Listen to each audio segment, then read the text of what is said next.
She left hand and punch her with the right. But talk about scene. You think they would gonna stop. They pass right by saying we can't get that. Where you going, baby? Down the road. Who you waiting for? And I'm in them. What you just do? Sit around. What you waiting for? Baby. Who give you that job? My MP. What time you wake start? When I reach. What time you get off? Anytime. What time is it now? Stay time. Let's go. Wake it up. Wake it up. Wake it up. Oh yeah. You gotta put in that full time now. You know what I say. But I like y'all. Y'all go get yours. Now there are many civil servants who just do their job just right. Just give you friendly service, don't buff you off your flight. They work overtime, they treat you like a king. But you won't see them strike, you don't let them rush with sting. Where you going, baby? Down the road. Who you waiting for? And I'm in them. What you just do? Sit around. What you waiting for? Baby. Who give you that job? My MP. What time you wake start? When I reach. What time you get off? Anytime. What time is it now? Stay time. Let's go. Fix the phone line, fix the phone line, fix the phone line, fix the phone line. Catch your cook, catch your cook, catch your cook, catch your cook. Turn on the power, turn on the power, turn on the power, turn on the power. Send the water, send the water, send the water, send the water. Down the road. Who you waiting for? And I'm in them. What you just do? Sit around. What you waiting for? Baby. Who give you that job? My MP. What time you wake start? When I reach. What time you get off? Anytime. What time is it now? Stay time. Where you going, baby? Down the road. Who you waiting for? And I'm in them. What you just do? Sit around. What you waiting for? Baby. Who give you that job? My MP. What time you wake start? When I reach. What time you get off? Anytime. What time is it now? Stay time. Where you going, baby? Down the road. Who you waiting for? And I'm in them. What you just do? Sit around. What you waiting for? Baby. Who give you that job? My MP. What time you wake start? When I reach. What time you get off? Anytime. What time is it now? Stay time. Where you going, baby? Down the road. Who you waiting for? And I'm in them. What you just do? Sit around. What you waiting for? Baby. Who give you that job? My MP. What time you wake start? When I reach. What time you get off? Anytime. What time is it now? Stay time. Where you going, baby? Down the road. Who you waiting for? And I'm in them. What you just do? Sit around. What you waiting for? Baby. Who give you that job? My MP. What time you wake start? When I reach. What time you get off? Anytime. What time is it now? Stay time.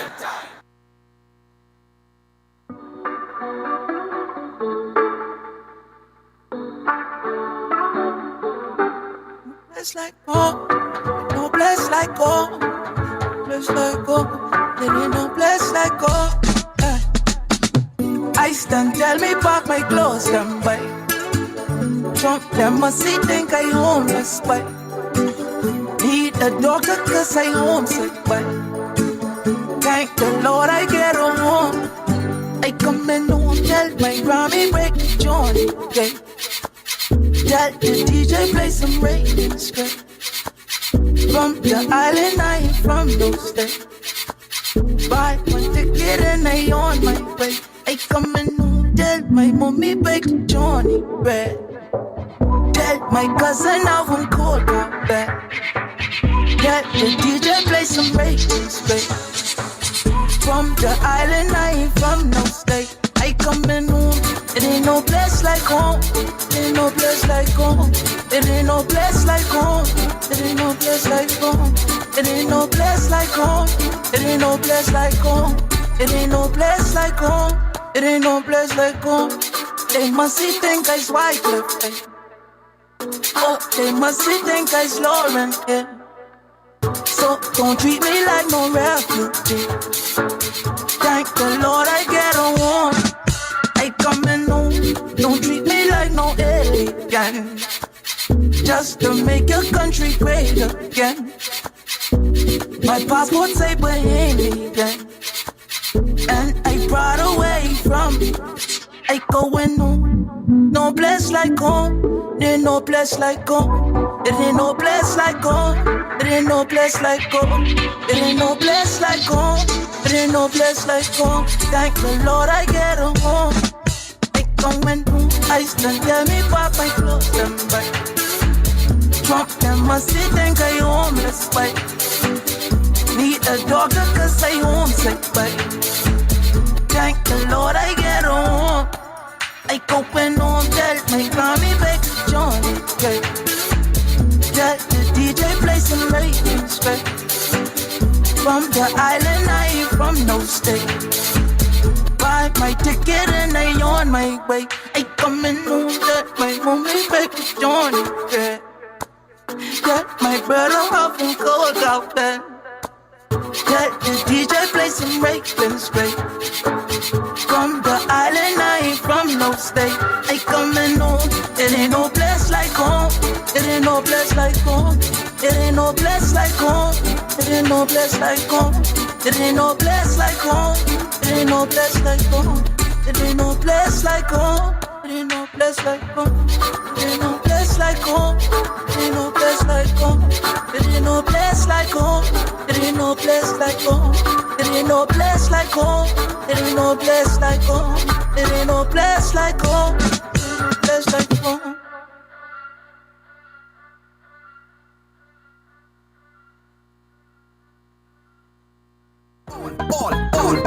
Sell All Electric has all your electronic needs. If you don't believe me, pass by and take a look at our vast inventory. We are located in the Marshalls Plaza, Carmichael Road. Our store hours are 9:30 a.m. to 5:30 p.m. Give us a call at 242-361-7265 or email themarshallsgroupltd8@gmail.com. Or you can visit Games and More in the Southwest Plaza, Carmichael Road. Sell all. Come on in and take a look. The Paint Depot Mega Sale is coming. Save the dates, August 28th and 29th. Enjoy up to 50% off. Tackle that project or bring color life. Visit us at 151 Mount Royal Plum Avenue. Wellness Bahamas. Experience the extraordinary fusion of open system hydrocolonic hydrotherapy and holistic rejuvenation. We are located at the One West Plaza for your convenience. Cleanse, revitalize, nourish. Your journey to good health, energy, and vitality begins here. Whether you are managing your health or just simply seeking a boost, Coco Plum Wellness is here for you. Call 242-818-7586. Your wellness comes first. Soft yet firm. Our carpets are the best in the world. Visit Carpet World on Baloo Hill Road for the most luxurious collection of fine carpets. Call 341-8671 and visit our store, offering a wide selection in commercial and residential indoor and outdoor carpets, tiles, area mats, and much, much more. Carpet World and Flooring. Call us at 341-8671. We are at Baloo Hill Road waiting to serve you. Residence Resort in the Garden of Eden is an ideal place for weddings and honeymoons in a tropical island setting. The dining experience is unforgettable, and it is filled with a warm and gracious cultural vibe. The atmosphere and service is second to none. Enjoy our pool bar on hot days or cool evenings when you just want to relax and have a few cold drinks and appetizers. We are located at Eastwood, Fox Hill, Nassau, Bahamas. Phone 2428-195574. That's Residence Resort in the Garden of Eden. Come stay with us. You are in tuned to Foundation Radio 89.5 FM. Great talk, great music, and a great staff. Reach your customers in style by advertising with us. We have a great platform and great quality reaching the island of Nassau. Call us at 242-827-0111. Foundation Radio. Advertising made easy. The best talk show in the Bahamas. The Foundation with Howard Grant. Only on 89.5 FM Foundation Radio. The views and opinions expressed by the host, guests, or callers during this program are their own and do not necessarily reflect the views, policies, or positions of Foundation Radio 89.5 FM, its management, staff, sponsors, advertisers, or affiliates. Foundation Radio is committed to providing a platform for the free exchange of ideas while operating in accordance with the laws and broadcasting standards of the Bahamas. 5, 4, 3, 2, 1. Howard Grant is on your radio. We have ignition. Strap in. You're about to listen to 89.5 FM. Foundation Best Radio. talk show in the Bahamas. The Foundation with Howard Grant. Only on 89.5 FM Foundation Radio. Excuse me for the interruption. Boy, come and look what you reminded to say. This coming Friday, and a police gonna over the lawn. You went to the man number one town round town. And it's a Friday evening. Bim! The people them tired of working. Lord, them hear the disco playing. Bim! It the summer set. Burrito will be greater with the disco operator. 5 double 18 and a 6 tweeter. This a DJ talk sweeter. Still on the just up with the echo chamber. Watch your man, play the play. I demo tear off the game. Them up and step it with them cast it down them chain. Oh Lord, play for the vibe that keep them alive. Play this comic, they want to jump and scream. But when we play LP, say them really love me. They want to jump and scream. But this a dance and a free. And it's a Friday evening. Bim, the people them tired of working. Lord, them hear the disco playing. Bim, it make them feel like dancing. Rocha man, I me see you black at the microphone chanting. Bim, chanting. Bim, chanting. You black at the microphone chanting. Bim, chanting till the morning. I me see you ticks in the party dancing. Dancing. Dancing. I me see you ticks in the party dancing. Dancing till the morning. Brought me girlfriend out the gate side waiting. Bim, waiting. Bim, waiting. The girlfriend out the gate side waiting. But waiting till the morning. But this a long time, girl, me never see you. Brr, come make me hold your run. I me see come make me wheel and turn ya. Come make me do the shaky, shaky, shaky, shake. I me see one step back, I me see two step forward. Rub and go down and then you rub and come up. Cause it's a rubber of evening. Bim, the people them tired of freaking. Spell it, them hear the rubber of playing. I me see rubber of party. I me see play them playing. Them a tear off the game. Them off is the pity, them get it and them stay. Play for the vibe that keep them alive. Play this coming, them off to jump and skip. Play LP, that them really love me. But this a dance and no free. Them off to jump and free. Inna the party, the rubber dub party. Inna the rubber dub party. I me see you black at the microphone.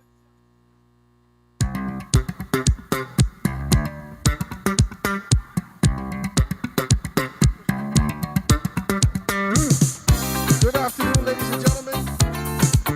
Good afternoon.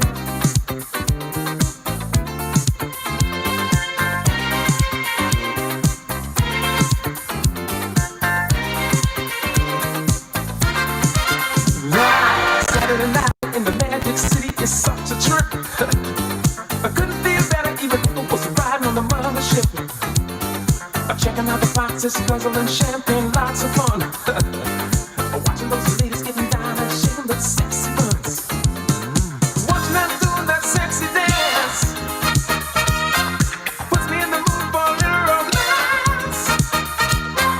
Hey, I think I better start making plans. 'Cause if you want something, you gotta take a chance. Take a chance, y'all. Saturday night and I'm doing alright, yeah.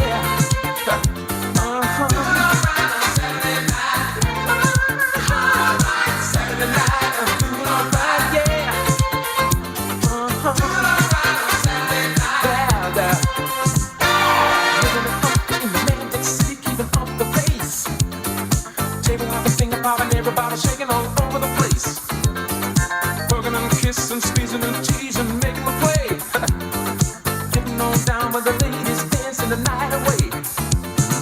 Hey, really love this place I found.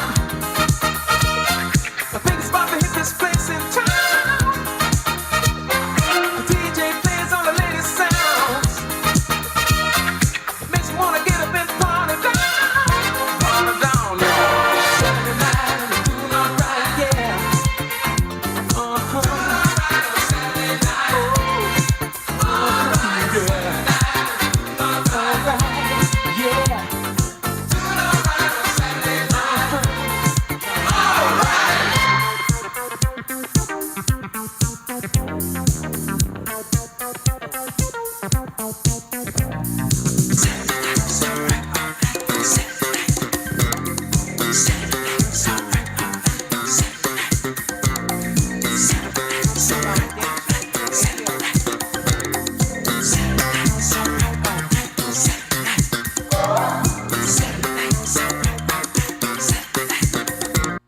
Foundation Radio.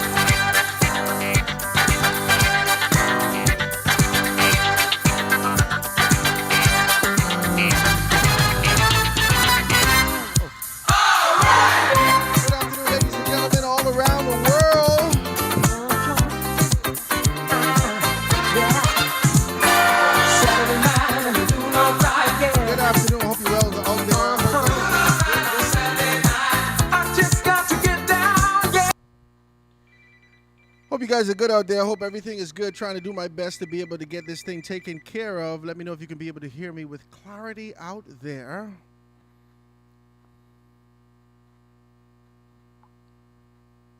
Hope you guys are good. And we're doing it. It's a beautiful Friday, man. I'm so happy to be in your company today. And let me know if you can hear me, man. Let me know if you can be able to hear what I'm saying. What we're doing, just trying to be able to push through some technical difficulties or whatever the case may be, just making sure that everything is taken care of accordingly in this space. Let me see if I can change my microphone. You all forgive me. I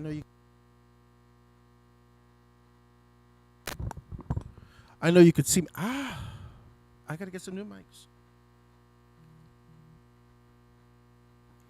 All right, praise God. I got to get some new mics and be able to do what I have to do in this kind of a space. All right. Hope you guys are good out there. Hope everything is well with you as we continue to be able to make some things happen out here in the land of the living. I am truly grateful to be in your space. My name is Howard Grant. If you're just being able to tune in with us, first time you're being able to tune into the podcast, first time you're tuning into 89.5 FM, I'm Howard Grant.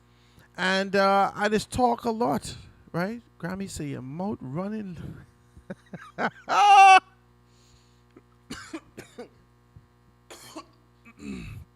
Hope you guys are good, man. It's a beautiful day. We can talk a little bit about some things. And my favorite subject. Anyway, you'll figure it out. You'll figure it out in a minute.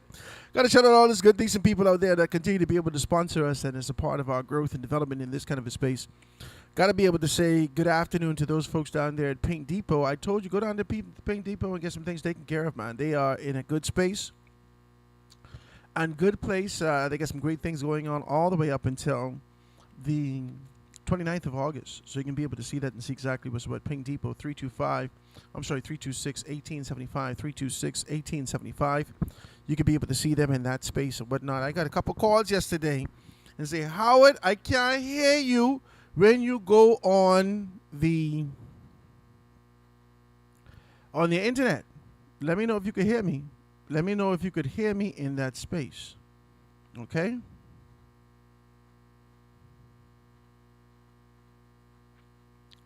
What? Let me know if you could be able to hear me in your space wherever you are. If you're online with me, please, I'm actually trying to look online right now to see if you guys can be able to hear me properly as we're trying to be able to run and make sure everything is taken care of. We're live and in full effect. Foundation 242 across social media. Foundation 242. Yeah, I can hear me. I could hear me. So I'm hoping that you could hear me in this kind of a space. All right, Foundation 242 across social media. You can be able to see me in that space right now. Guys, we're very excited, man. Garth was here with us yesterday. We are in a position to be able to get some great stuff going on right here. And we're going to be doing some expansion, some development, some things like that. Just listen, man. We are excited about the steps that we're taking in this space. And we're truly grateful that you're here joining us on this journey. Joining us on the journey. All right, I got to be able to say condolences to Zane Lightbourne, Minister Zane Lightbourne and Avery Lightbourne, their brothers. Just received information from significantly credible sources that their father just passed away, and so I tried to call them, but they didn't pick up. But I'm hoping that they're well, and I pray that the Father continues to be able to watch over you. Loss is never easy, especially when you have this kind of a flood of memories come back from your childhood, and knowing that these persons were responsible for bringing you here, knowing that these persons were responsible for rearing you in this kind of a space is always, you know what I mean? Like, it's never an easy thing. It's always like jarring, you know, it's an overwhelming feeling, you know. And as men, you know, sometimes we try our hardest to kind of fight that back. But I'm praying for them, and I'm praying for their families, and I hope that they're well. I hope that they're well in this kind of a space.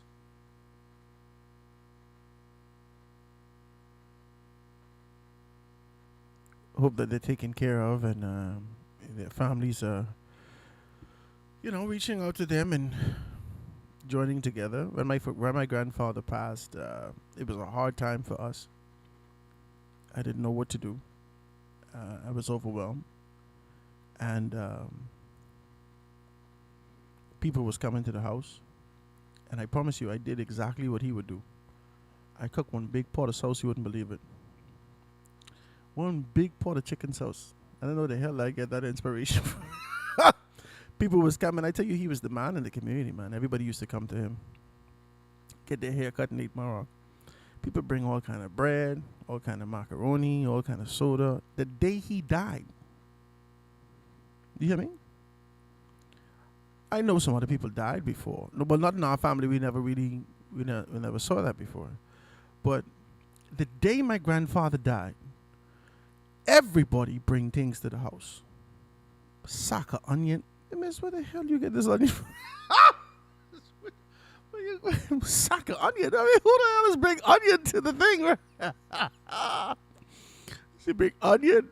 Listen, people bring everything to the house. We had cases, and the day my grandfather he died in right here in the city of Nassau. You know, we from Grandma Maroc. So they sent him to Nassau. He wasn't doing the best. His leg had already started swelling, and he really wasn't doing the best. His heart failed. He was operating, I think, off 25% of his heart, and he just existed. He really deteriorated after his brother died. I told you that. His brother was Don Smith. Don died in the Chalks airline crash, and my grandfather kept playing in his head, playing back the explosion, and I think it really deteriorated him. He wasn't the grandfather that we knew. It did him so bad. Ooh, Jesus, that do him bad. He didn't even want to drink. Now, you know something happened, right? So, hold on, you okay, pal? You don't want no Bacardi? You don't want no Rat Bat? What is going on here? He was just sorrowful. He never spoke hardly, you know. He just stayed to himself. He didn't know how to eat. He didn't talk. He didn't express himself. And then he withered away into nothing. So I know death is a hard thing. And so I pray for the brothers. I pray for them. And, you know, the bright side of death is that you get to see the legacy that ain't always a good thing. But you get to see the legacy in life of what this particular person would have meant, not only to you, but to family and to friends. You get to see that. My grandfather was a good Anglican, and he's a good lodge member. He used to be painting the lodge. I was inside there painting the lodge with him in the lodge hall. He would take me in the summertime. Come, boy. Come, baby. Let's go. You can paint the lodge hall with me today. And I would go with him. And you get to see the legacy of the life that was. When we put him in the ground, my uncles, who he took care of, my 4 uncles, that wasn't their daddy. My grandmother had 4 boys with someone else. And my grandfather married her and took care of them 4 boys. And then she had my aunt and my mother for my granddaddy. Let's be clear about this now. Let's be clear about this. My grandfather was an extraordinary man. Every time we start talking about death, I don't know how I get so selfish to talk about my grandfather. Sorry about that. But we were sitting in the graveyard, and it was putting my grandfather. His name is Pa Boy. His grandfather, or his, you know what I mean? His grandfather called him Pa Boy. They used to give him Pa Boy. This Pa Boy. Hey, baby, this Pa Boy. You understand? So that traveled with him his whole life. We call him Pa Boy. I never met his pa. I don't even know what that man is. You understand? But we just calling him Pa Boy. Straight true. My granddaddy, Pa Boy. So my Grammy was crying. Ooh, Jesus. And I know a lot of this crying was she didn't want to be alone. I know that. I know my Grammy. I love her. She crying in there, dressed right up, listening to the gods, you know. She got on at least 3 girdles today. And a brassiere, you know, the 58 straps in the back. She is dressed to the gods today. Grammy, all the sequins on her clothes today. And she crying. She crying on the side of the grave. She can't even cry good because the makeup is too much. Grammy was dressed right up. Let me tell you, they like that. My grandmother and her daughters, oh, Jesus, they could dress up. They like to dress up. So she's laying on the side of the grave. Oh, Lionel, you said you wasn't going to leave me. And then I break my heart. I say, oh, Jesus, Grammy, don't do that. We crying. Everybody crying, right? So we bust out crying, the whole congregation on the side of the grave. And this guy, now my grandfather used to take care of a lot of people. Now a lot of riffraffs and a lot of people in the community who you would call Joneses used to come to him. He used to feed all of them. I promise you, from here to God, my granddaddy used to feed everybody. Everybody. I eat more people here in 8 Mile Rock, you wouldn't believe it. He come right out of the shop, cutting here, and going right to the pot. Come eat this baby. Did you wash your hands, Pa? Eat the damn thing, boy. Okay. I got people DNA I don't even know in me. Disgusting. But anyway, my granddad used to take care of everybody. He had a heart for everybody, and he used to treat people well. So they used to come in the shop and hang out with him and talk, you know, old talk and things like that. Sit down with him. You give him something to eat. Give him something to drink. Or they bring him something to drink. You give him something to eat. In the shop.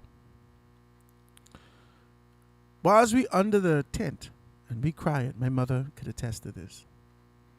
All of my brothers, everybody could attest to this. We was under the tent. We hugging Grammy. We hugging each other. My uncle's crying. My aunt and my mother crying. All the grandchildren crying. Everybody crying. We have our hands. We clasping each other as a family. We miss Pa. The community who know Pa crying. His sisters crying. Everybody crying. And all of a sudden, whilst we unison crying, there was a strange cry that came maybe about 5 or 6 graves back.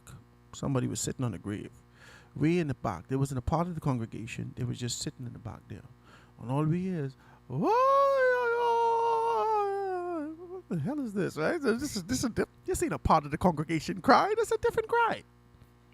So we looking back trying to figure, what the hell is this? This kind of different cry out here. And the fella sitting down back there, all his clothes raggedy, tear up. And he in the back there crying, Pa Boy. So our heart break. Oh, Jesus, this man love Pa Boy too.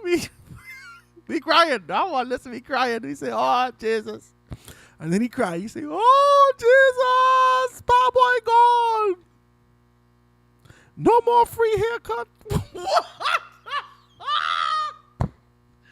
Everybody under the tent laughed so much. We laughed so much. You have no idea how much we laughed, because if you don't know, and you ain't from 8 Mile Rock, he never charged nobody for a haircut. And my grandmother used to cuss him every day like a dog. Lionel, how can you cut the damn people hair and don't bring nothing home? All day. And this man, in all of his rags, crying in the back there and saying, oh, no more free haircut. Listen, man. Death is a hard thing, and there's no easy way to say that. Death is a hard thing.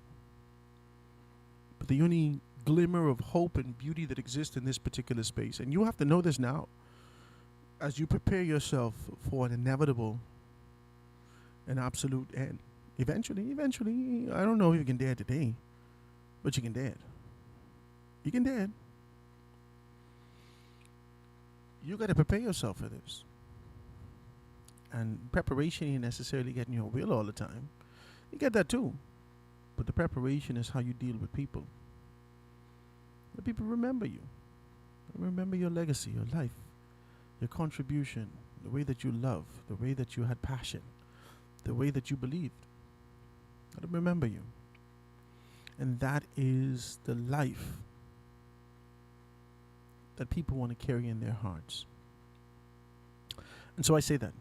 I don't think I've ever met Zane's father and Avery's father. But I can say this to you. I don't know this man.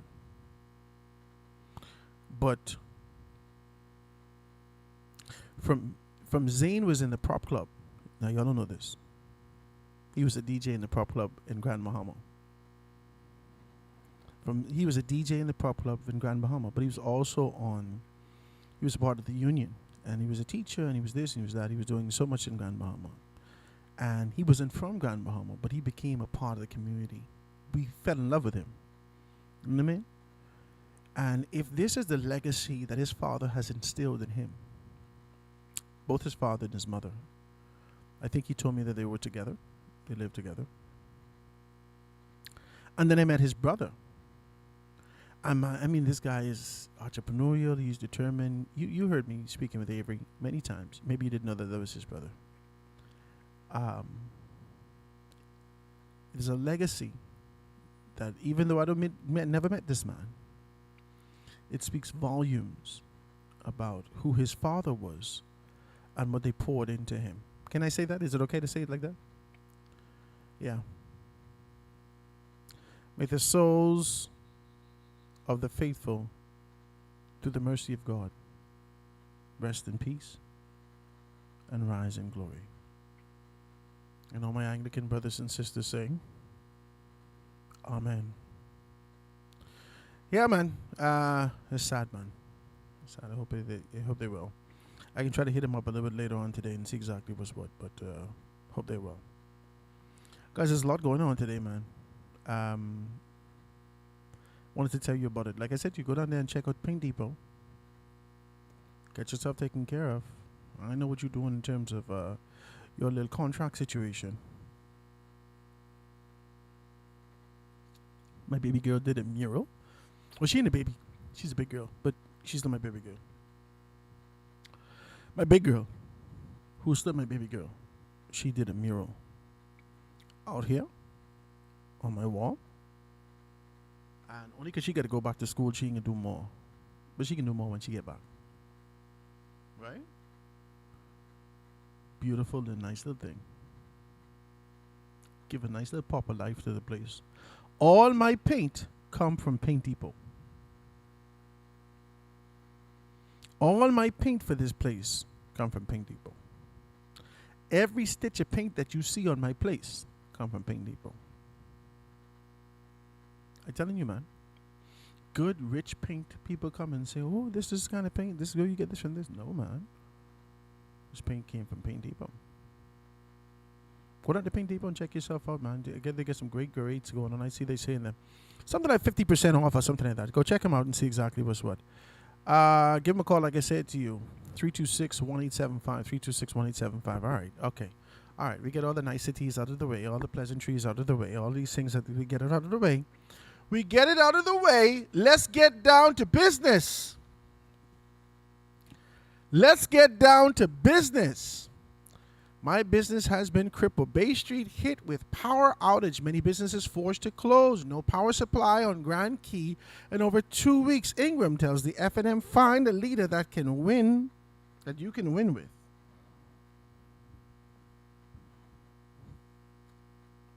You know that's what I don't get to it.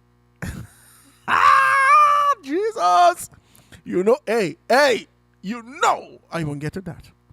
But let's be decent. Let's start off with the level of decency that is familiar and that we're accustomed to in this kind of a space without being able to kind of dive right into the thing. Yeah.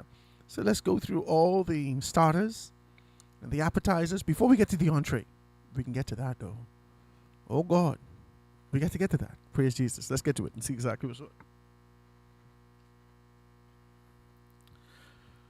All right, so a lot of persons are talking about this power issue, and I agree with them, and it's not going to be an easy thing to do. Any more volume could go on that there? On the microphone. It's not going to be an easy thing to do. Okay, that's fine. It's not going to be an easy thing to do. It's not going to be this kind of a casual thing that we could be able to do, right? We're not going to be able to just, bippity boppity boo, and you know what I mean? Like it's not going to be this kind of a Harry Potter wave a wand type thing and see this kind of a rectified position in this piece. It's not going to happen. It's not going to happen. All right, good. We get clean glasses. Let's check it out. Manjit Pawar, the manager of and operator of the well-known Indian restaurant Taj Mahal, said yesterday that the power outage in downtown Nassau that lasted well over 24 hours crippled her business. Taj Mahal, located in Parliament Street, was one of many businesses in downtown Nassau that was forced to close its doors permanently. I'm sorry, permanently. I think I did too much. Prematurely. Okay? I don't know why I jumped. Maybe this dyslexia. Who knows? I don't know. Let's just be decent. All right? On Wednesday at 3 p.m., it says that they stayed closed until Thursday because of the prolonged power outage, and BPL said yesterday that the outages, which affected downtown Shirley Street, East Hill, and the surrounding areas, was caused by an issue at East Hill Street substation. Yesterday, shortly before noon, BPL said that it prepares to restore the power to the affected areas would be expected to start at 12:30 p.m., nearly 22 hours later. 22 hours later. My dose.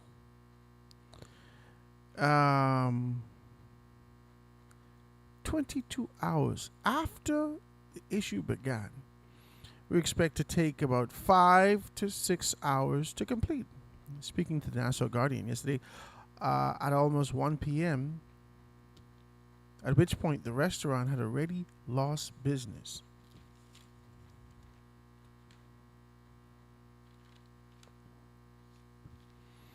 And then she goes on further to be able to say, Wednesday night and Thursday afternoon, Pawar was visibly distraught by the length of the power interruption, which she described as unusual for this area. We've literally been without power from then until now. We've lost reservations. We've lost phone orders, we've lost craving orders, we've lost customers, period. Over this, we've lost revenue.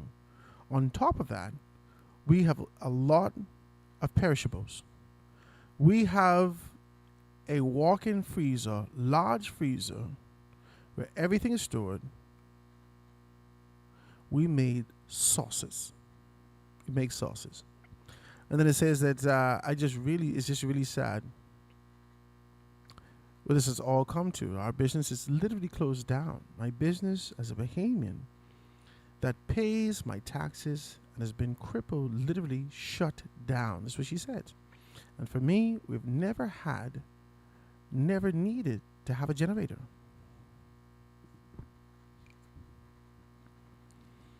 Every day I come here, I hold my breath. I got to get a generator. It's a radio station. You need to be able to have a generator. I ain't got a generator yet. Every day I come here, I hold my breath. Every day. Because I fear. Yesterday the power dip. You didn't see me. I think all of us are in this kind of a position where we're trying to be able to identify the next best thing and find a steady source of power supply to our business, to our home, and to the creature comforts that we're used to in our spaces. And so I know exactly her position, and I understand this because I also had a restaurant, and I must spend about $500 one weekend, Friday. $400 to $500. I buy all kind of fish, tilapia for the fish fingers. I buy conch. I had snapper. Listen, I buy all kind of things. But my problem was in power. My problem is I was cheap. And still am. I just want to be very clear with you. That hasn't changed. Let's be very clear about this. I was cheap. You know, open bracket. Still cheap. Close bracket. Just be very clear about that. I bought all used fridge from my good friend. We ain't got to call his name. This wasn't his fault. It was my fault. But nonetheless, this would happen. Buy them fridge, put them fridge up in the place. I believe the power was inconsistent in the place and something happened to the fridge for one reason or another. I stuffed my freezers and my fridge and everything with these things. When I get back on Monday morning, because I wasn't in the restaurant Saturday, I was tired. Because I had been working for weeks up to this point. So I said, let me just bring it be open. We can come back on Monday. When I get back on Monday, flies was in the place. This must be Jesus telling me, get out of this business, eh? All of my things in the I was crying, cleaning the fridge. Oh, Jesus. I know about these businesses. It's not an easy business to be in as it relates to the inconsistency of power. The inconsistency is in these particular places. When people come to you, they come to you for relaxation. They come to you for a time of getaway. They come to you for consumption. And if you've ever been to the Taj Mahal, they come to you for community. They come to you for camaraderie. They come to you for this kind of it's a closed, tight-knit space. And anytime you go in there, you can be able to see someone you know, and they're sitting there with friends, and they're packed in there, and they enjoy this space. You understand what I'm saying? So people come there, and they're looking for that camaraderie. They're looking to get away from their homes, where the power may be off or on, or maybe they don't have that kind of unity that exists in there. And they went in there, and they always enjoy themselves. Taj Mahal is great. I've been there a couple times. Right? I'm saying that to say to you that as we look at these things, as we identify these things, something has got to be done. I don't care who getting $600,000. I don't care about $20 million. I don't care about none of these things. All I know, to rectify these issues, something got to be done. We got to figure out a way. We got to figure out a way for these particular things. I got some ideas in the back of my mind, but they may come from a utopian space again. You remember you all keep telling me, how would you always, you just think like this thing. You have this kind of a thought. You think everything is going to be. You think things supposed to be like that and all that. No, I just think that we're here to help each other. We're here to be able to figure this out one way or another. That's what I see. That's what I think. Let's see it. No power supply in Grand Key in over 2 weeks. Day-to-day life has come to a near standstill in Little Grand Key in the north.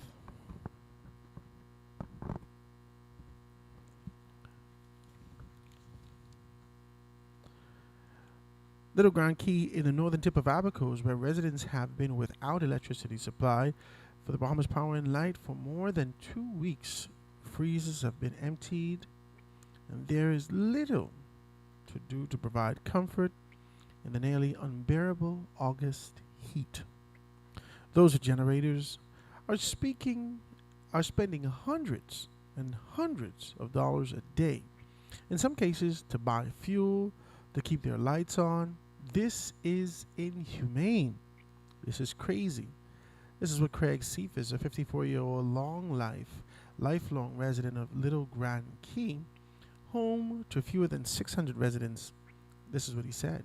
This is what we're going through on this island. We can't even sleep comfortably at night. Nobody told you to go on the beach yet? Anyway, we'll wait and see if that happens. So we can't even sleep comfortably at night. Little Grand Key lost electricity supply on August 4th. And as a result of what the BPL said was an operational failure, the power company said that it planned to bring a rental generation from Moores Island as a replacement. We read this story. They break the thing. It didn't work. And then it goes, however, when the unit arrived days later, BPL said that it was damaged in transit and needed to repair. BPL advised that August 11 that it restored power to Little Grand Key after securing the rental generation unit and bringing it online. On August 13, however, BPL said that the island was experiencing another outage due to an issue, quote unquote, with the unit. BPL said that technicians from rental companies were en route to assess the situation and begin restoration efforts. By that night, the team said that the rental unit had a mechanical fault and could not provide a restoration timeline. The following day, BPL said that the rental generation company will ship a replacement unit from Grand Bahama. However, the replacement unit needed repairs and testing before it could be shipped. A week later, the unit still has not arrived in Grand Key. Cephas said that on Thursday, that the level of public frustration is indescribable, noting that what has transpired over the past few weeks can only be seen as neglect. Actions, this is what Cephas say, actions speak louder than words. It's quite clear because there's no way that this island could be out of power for this long. The government's got all kinds of resources at their fingertips. And in over 2 weeks, time, you can't get a generator to this island? I don't care where the generator is coming from. The government has too many resources. They could have a generator come in a day, 2 days. They should be, Mr. Cephas, you need to stop.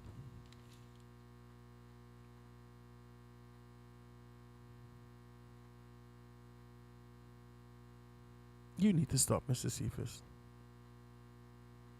I hear what you're saying. I know you're frustrated. I know you're hot. I know some of your brain cells getting fried as a result of the August heat that the story continues to be able to talk to us about. I know they tell me that you're a long-time resident of Little Grand Key. And I know whether or not you ever been any place else to see these things. But the same mailboat that has come by you, let's go to Makewana. The same mailboat that has come by you, let's go to Mangrove Key. It may not be the exact boat, but I'm saying to you the same concept that exists in these particular spaces. And when I was in Mangrove Key, waiting for some things to happen, waiting for the government to send some stuff, do you know how long that take? You have absolutely no idea. I was doing the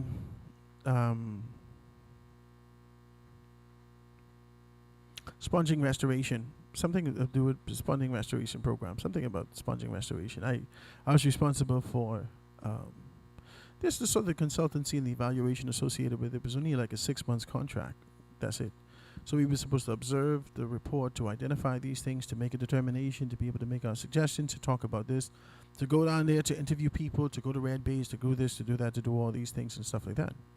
So we wanted to do all of that, and I did these things, and I created this, and I put everything together, and I sent it to them. And they wanted to do things. Now, the Greeks were in a strategic position here in the country, and they still are. And they actually have essentially the head. You would see them as a monopoly when it comes to sponging in the country. They go to the people, to the locals. The locals dive for the sponge in Mangrove Key and in Mangrove Key, in Red Bays, in I think parts of Long Island also, right? But anyway, so they dive it, they get it up, put it in a boat, bring it, throw it on the grass by their place, let it dry out for a couple of days, whatever the case may be. And then this Greek guy comes and he starts to barter, to say, I want this one, I want that one, I want the next one. And so when they do all these particular things, the Greeks buy as much sponge as they can. They go to the sponging house. The sponging house puts it in this. I tell you the story for a reason. I'm just trying to get someplace at you. This thing got nothing to do with Little Grand Key, but we can talk to you about process and how these things happen. Okay, and so they put it in the boat and they go to Little Grand Key. I'm sorry, they put it in the boat, throw it on the grass. The Greeks come in. They say, I want this one, I want that one. I'm paying this for that. That's what I want for this one. Boom, boom, boom. That's what happens. Greeks stuff it in there for them to be able to. They have to compress it. They have to compress these particular things. Okay, for them to send it off wherever to be manufactured, to do whatever they need to do with it, right? To create whatever they need to create, whether it's the bath stuff, whatever it is, for beauty and all these things like that. This is what they use the sponge for, globally, right? And so for them to be able to get to that particular process, they need to send as much sponge as they can ahead of time. So what they do is they compress the sponge. Now, the government, BAIC, at the time,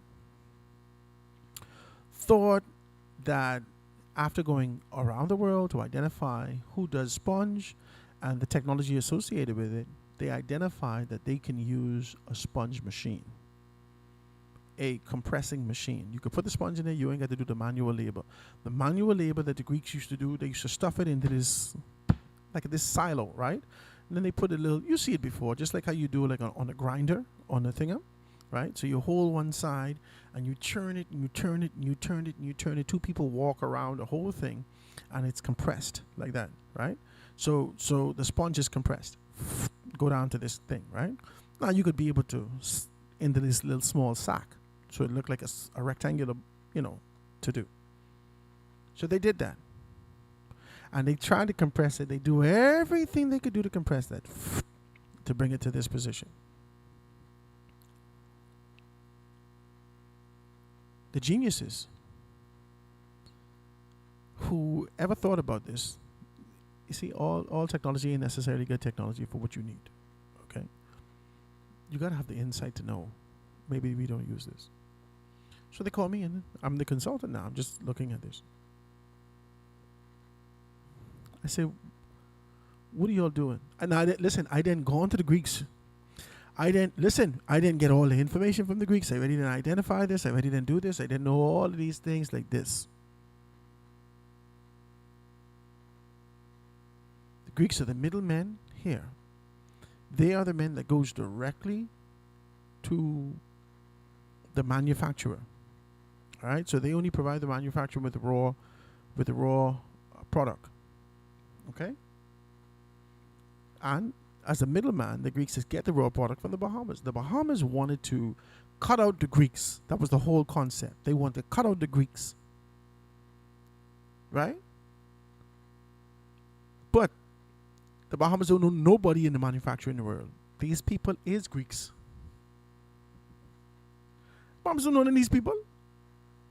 You think they can go against them for you? Oh.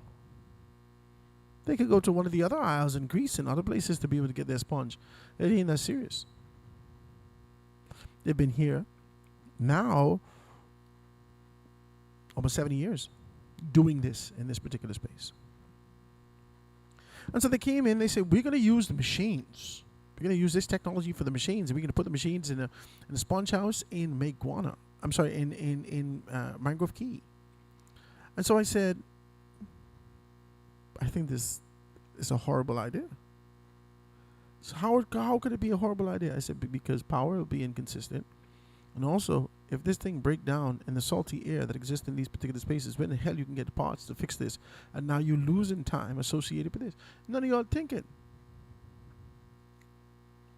Well, I guess that's why you called me, to see whether or not I could be able to look at this, or call somebody to see if what y'all doing is making sense. This ain't making no sense.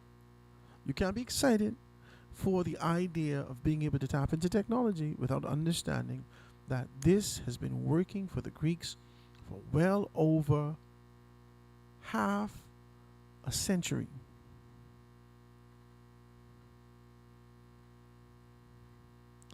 Anytime they had a problem, all they gotta do is sharpen one neck stick and put it there. You could get a pine tree and put it there. Let's go back to Mr. Cephas. Mr. Cephas, things don't work that quick in the Family Islands. The reason why, in my humble opinion, they damaged the first thing coming to you because they was rushing. Let's hurry up, get it there. Hurry up, hurry up, hurry up, hurry up.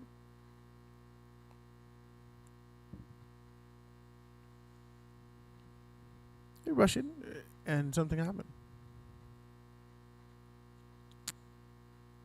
Now, I believe that the government of the Bahamas should 600 people live there. Let's fix this now. Let's fix this. 600 people live there. Let's do this. Let's do this. 600 residents in this space. You call the Chinese people in Guangzhou. They got factories for days. They got solar factories and they got generator factories. I need a generator. The generator that they got here for $7,000. This is what I need. $7,000. A generator bigger than that, $2,500. In China. You call Guangzhou, you tell them you need 60 generators.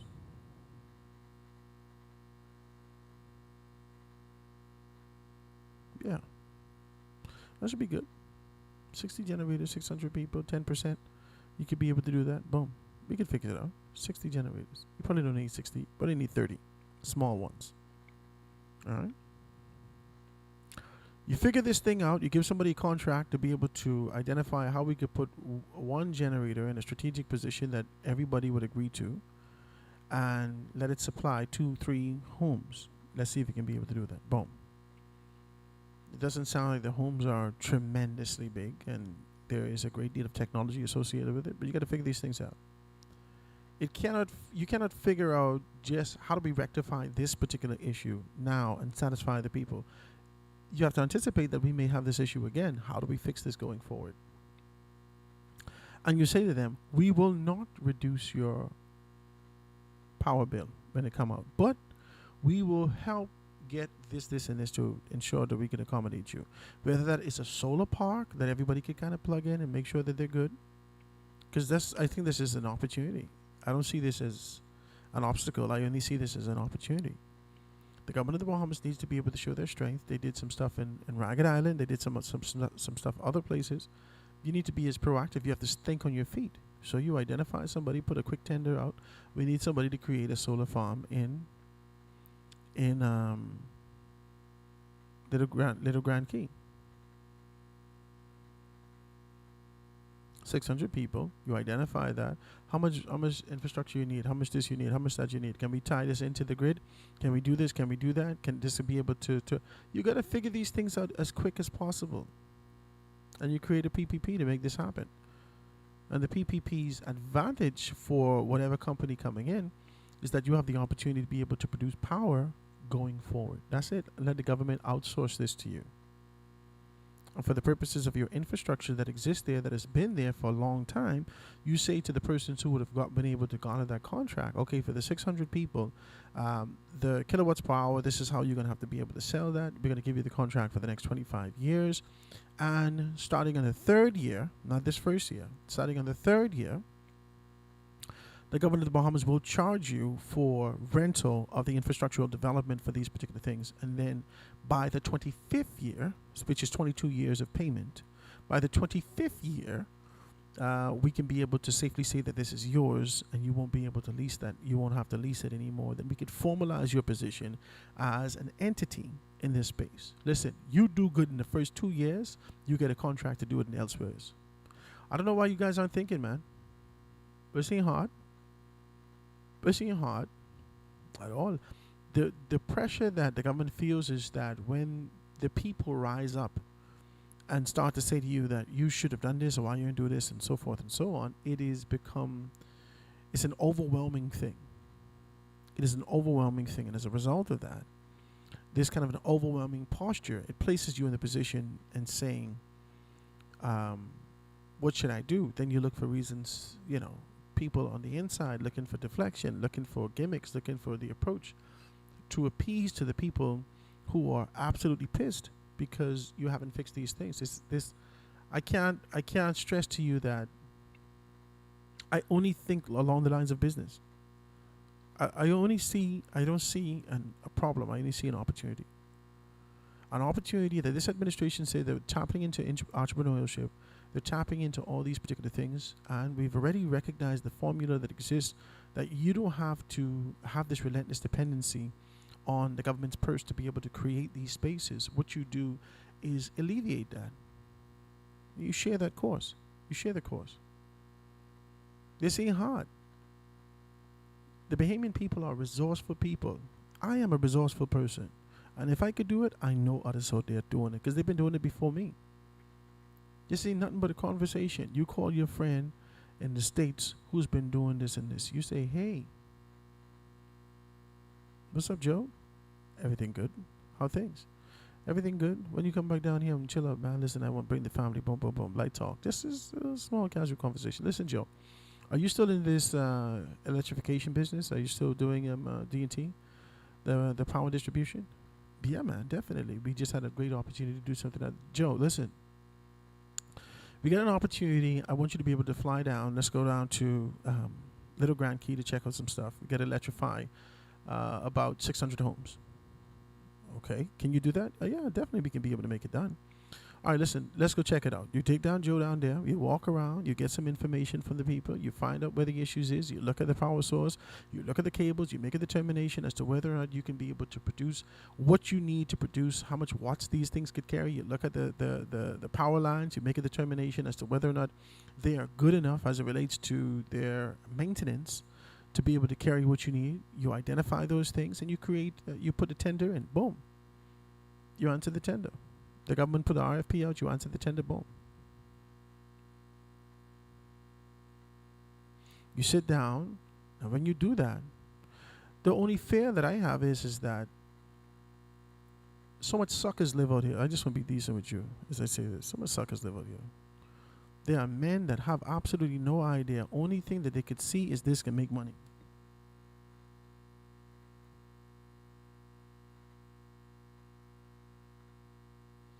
Only thing they can see is this can make money. And so they'll go find somebody who only know money. They don't know nothing, but they don't have no passion for this. They don't have no desire for this. They never come up with the idea only because the RFP out and this equates to money long term down the road, and you could be able to get yourself at the strategic position. They want to use their relationship and their power to finagle their way out in there with the government to say that this is what we're going to do when you put it to the forefront. That's just what it is. Suckers live out here. And the country's in a poor position because of suckers that exist in these particular spaces. You have no idea about this. You don't have no idea about power, generation, distribution. All you know, money. That's all you know, money. You see the necessity of being able to, you see the dependency that people have on this particular product. You see and equate that dependency to a long-term position where we can be able to find a sense of stability and consistency in this job, in this field, let's get in this field. You know nothing about it. Nothing. You know absolutely nothing about it. And so you put your hand to it, and the first thing people do is complain. And you go back to your boys and say, yeah, there's only a little bit of complaining right now, but we can get it taken care of. Yeah, I know it's uncomfortable for the people right now, but my boys are taking you scurrying behind the scene to find the right people to do these things because you won the contract, you won the bid, you won all these things, and you didn't have the expertise to be able to execute the way that you were supposed to execute. You didn't know how to do it. You just didn't know how to do it. But your greed, coupled with your relationship, placed you in a position of power and authority, and you didn't know how to execute. So now you're slipping. That's what's happening in this country. That's what's happening in this country. The government of the Bahamas needs to look at these particular... Okay, this is what I believe. You break Freeport into 3 parts. West, East, Central. Central Grand Bahama is handled by BPL as of now. West Grand Bahama, the generation, the electrical generation in that particular space, you could outsource that. Identify an entity, a company that can be able to do that. Say to the company, we need this particular potential to do this, because if the Ginsumar ever get off the ground, Obi gone. But if Ginsumar ever get off the ground, this is what we need in terms of generation and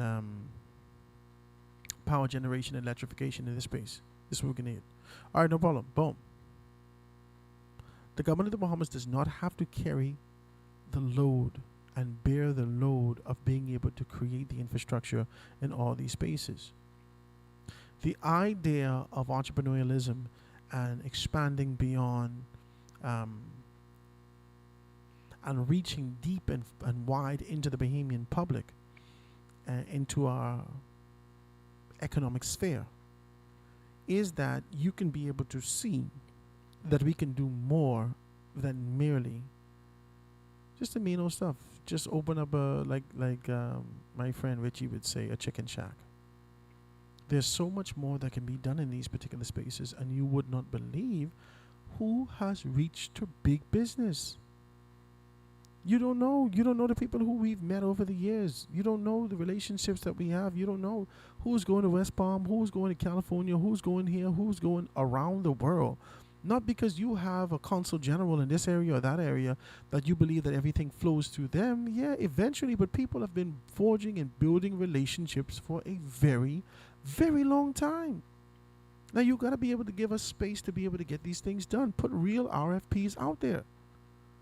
Make a request for a proposal to be able to ignite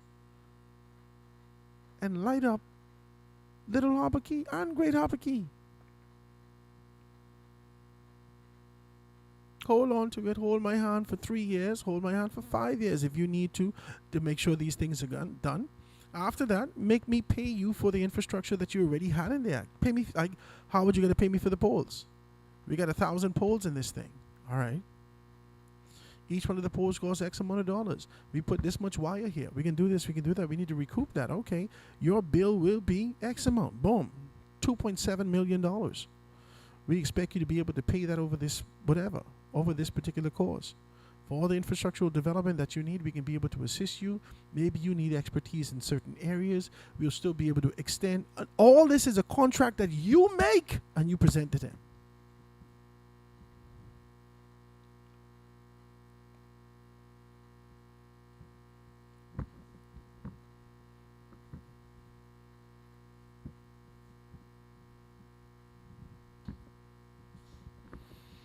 I promise you, I do not see problems like that. I don't see problems like that. I know a lot of people say, oh my God, I can't believe that.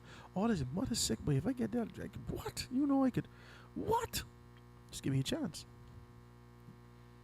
Anybody who know me know I can ask.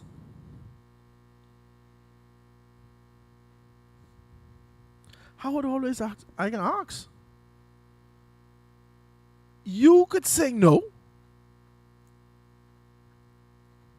But in truth, if I ask you, It can benefit me and you. Every time I ask you, trust me, if you know me, every time I ask you, there is an incorporation, baked in reciprocity.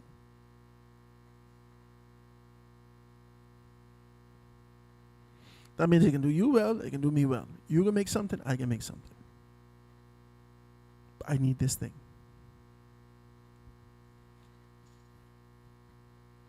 I need help on this thing, I need help on that thing. It can do you well.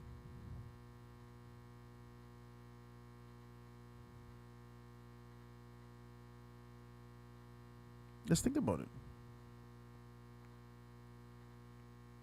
These things are not difficult. And with all the moving parts and the mounting frustration and your political livelihood, everything that stands before you, you may feel like we could quickly rectify this and throw some monies at this.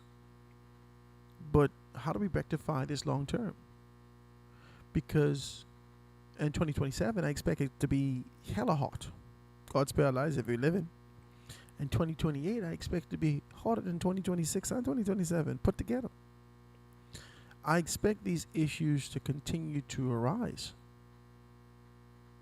You're not running from these things. This is what's going to happen.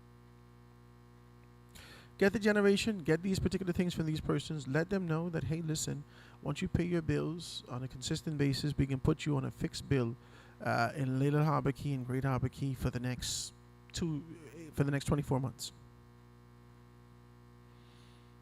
Okay.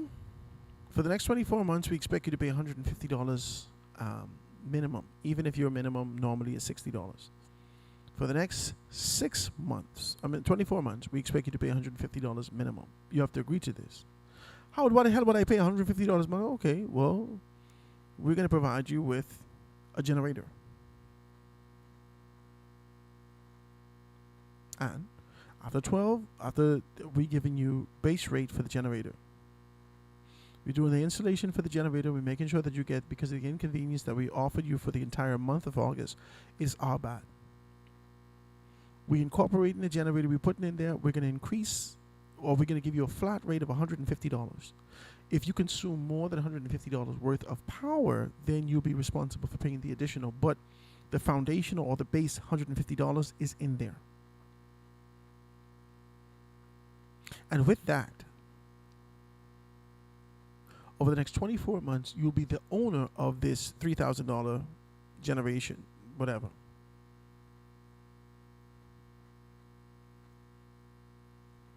Over the next 3 years, we'll be responsible for being able to send someone twice a year to check your generator. Right, if you need somebody to check it more than that, you go find your own people. Twice a year, you'll have a technician come down, look at your generator, make sure you're good. It's a part of a negotiated contract and a position to be able to help them to understand that you can empower yourself, that we are apologetic in our position. We want to be able to create an opportunity that you can have power generation on a consistent basis.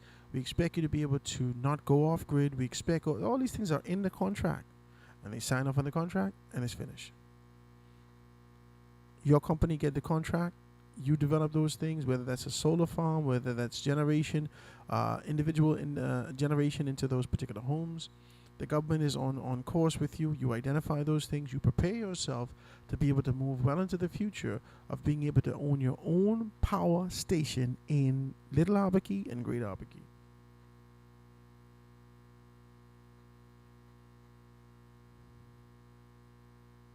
You duplicate the process in Red Bay. You duplicate the process in Mangrove Key. You duplicate the process elsewhere. Now, BPL have subsidiaries in these particular spaces, but the autonomy of what's happening in those spaces are on those particular, it's almost like a franchise.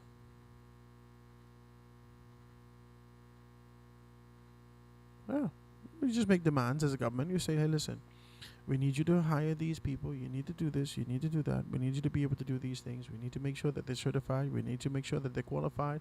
The government of the Bahamas will provide you that qualification and certification courses to ensure that everyone is above board and has everything that they're supposed to have. We're doing this at this particular time. Send your people. This is how a country need to run, man. The country needs to run like a corporation, like a business, not just like friends. Not friends. Not well, I know this is my guy, man. We've been to school together. It's my large brother. I just have to make sure I look after him. It's my wife, godson.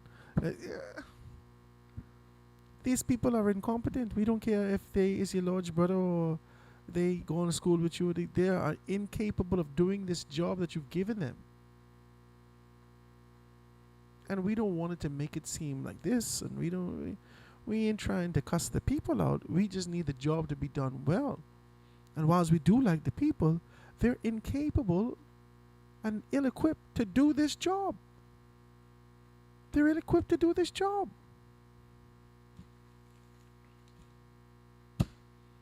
You can fight me for that. I know you can fight me for that.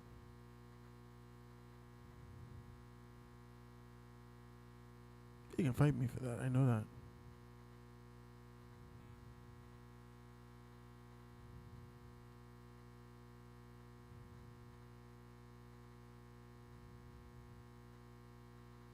But that's my thought. This is my... You didn't know that somebody just texted me Howard Zane was a DJ? You think that when Zane touched the turntable, that was a joke? Zane was a DJ in the Prop Club in Grand Bahama. Yes, Zane was. He'll tell you that himself. Zane was a DJ. That's why I know Zane. I know Zane before all of this stuff. I know Zane a long time. Minister Zane, let me be decent with that. Next thing in the papers now, as we make our way through to the entree and being able to identify these things, listen to me. This is exciting stuff. Next thing in the paper, Komalafe, urgent need to address sexual assault trend. Free National Movement member Senator Arinthia Komalafe said yesterday that there has been far too many recent reports of sexual assaults, and there must be an urgent and unified response to eradicate sexual violence. In less than 1 week, we have 3 alleged sexual assaults, and in all these cases, the victims receive transportation assistance or rides from the perpetrators. Komalafe said in a statement, she said that this is significant in a country of our size, and seeing that a lot of sexual assault cases are not reported. She said that the impact of these assaults on the mental and emotional health of victims is often long-lasting. And she's also going on to say that it is clear that we have a serious problem in our society as victims of these sexual assaults range from a very young to the elderly, as we have seen over the past months. This is what she said. And she said that a multifaceted approach is needed to stem this disturbing trend. As a nation, we must work together to eradicate this menace from our communities. The government, civil service, civil society, non-governmental agencies, schools, educational institutions, religious organizations, law enforcement agencies, neighborhood watch groups, and the family unit all have roles to play. We must return to the old landmark and the Bahamas, in which we are our brothers and sisters keepers. The village concept should be revived in our communities, which means the foundation. We must look out for one another. Be aware of our surroundings and report suspicious activities. It cannot be business as usual in our country when it comes to the protection of our people from sexual assault. We must address the systemic issues that expose the vulnerable in our society to these violations. The Free National Movement remains committed to working with the stakeholders to devise strategies, implemented initiatives, and promote awareness to eradicate this ill from our country. I just bought my son a little tablet thing. Now, when he was younger, his mommy used to let him use the phone. He's 7 years old now. He was using the phone so much. She bought him something. Or somebody must give him something, right? And he kept watching these boys. He kept watching these boys, right? I don't know, these rude little boys, right? They're little rude boys. Now, he used to like to watch the people play with their cars. So they would play with their cars. And no. But I didn't like that. I didn't like that because it didn't have a foundation. It didn't have substance in it. It was just games. My little girl, who's the big girl now, she used to watch this Froggy Girl years ago. I used to watch with her, right? That's what I do. I watch with them. Now, not for the purposes of monitoring. I can monitor it, but I'm here for entertainment also. Let's be very clear, okay? I'm here for entertainment. I'm watching cartoons. Don't even freak out. I enjoy this stuff, okay? Don't even freak out. I don't have a problem with it. If you have a problem with it, it's your business. My wife, she can't stand. I sitting down here, let's watch a cartoon. And I cut it on. So let's watch a movie. And I cut on a cartoon. What? She get up, she gone. She don't watch no cartoons, right? I said, baby, I don't know what's wrong with you, but cartoons is the boss. So, I bought my son a tablet. No, well, he had a tablet. Somebody must have given it to him on his godparents or something like that years ago when he was like 4. Right? And then all of a sudden, this little boy started, no, don't do that. He talked to me like this, right? Jesus, look at the devil confusing my son. So I dealt with him accordingly. Praise Jesus. I took the tablet, broke it up in the front of his face, and threw it away. And then I explained to him. I said, when you get 7 years old, listen, I'm the type of daddies, I explain things to you because my children's smart. They come from me, so I know they're smart. Okay? So I explained to him. I said, your mind is an impressionable mind. At 7, I didn't say this to him. At 4 years old, I didn't say this to him. I said to him last night. Me and him just had this conversation last night.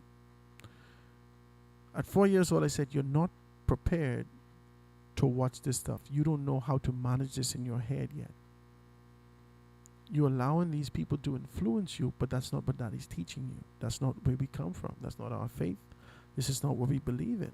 So if I allow you to watch this stuff, you're going to become a person that is not a part of what we are building. So I can't let you do that. You have to calm down. I said, when you get 7 years old, Daddy will buy you a tablet. I promise him. Do well in school. Do what you're supposed to do when you get 7 years old. Daddy will buy every year. Every year. Oh, Daddy, when you say I get 7 years old, you get me a tablet, right? You need to calm down. He did very well in school. And so when we went off, I went to this space looking for something for my store, for my studio. And it was one of those stores where, people just bring stuff in and you buy it and so forth and so on. I think it's called Paymore. Paymore.com, right? I buy all kind of things from there. I buy my phone from there for $300. This iPhone. Right? So,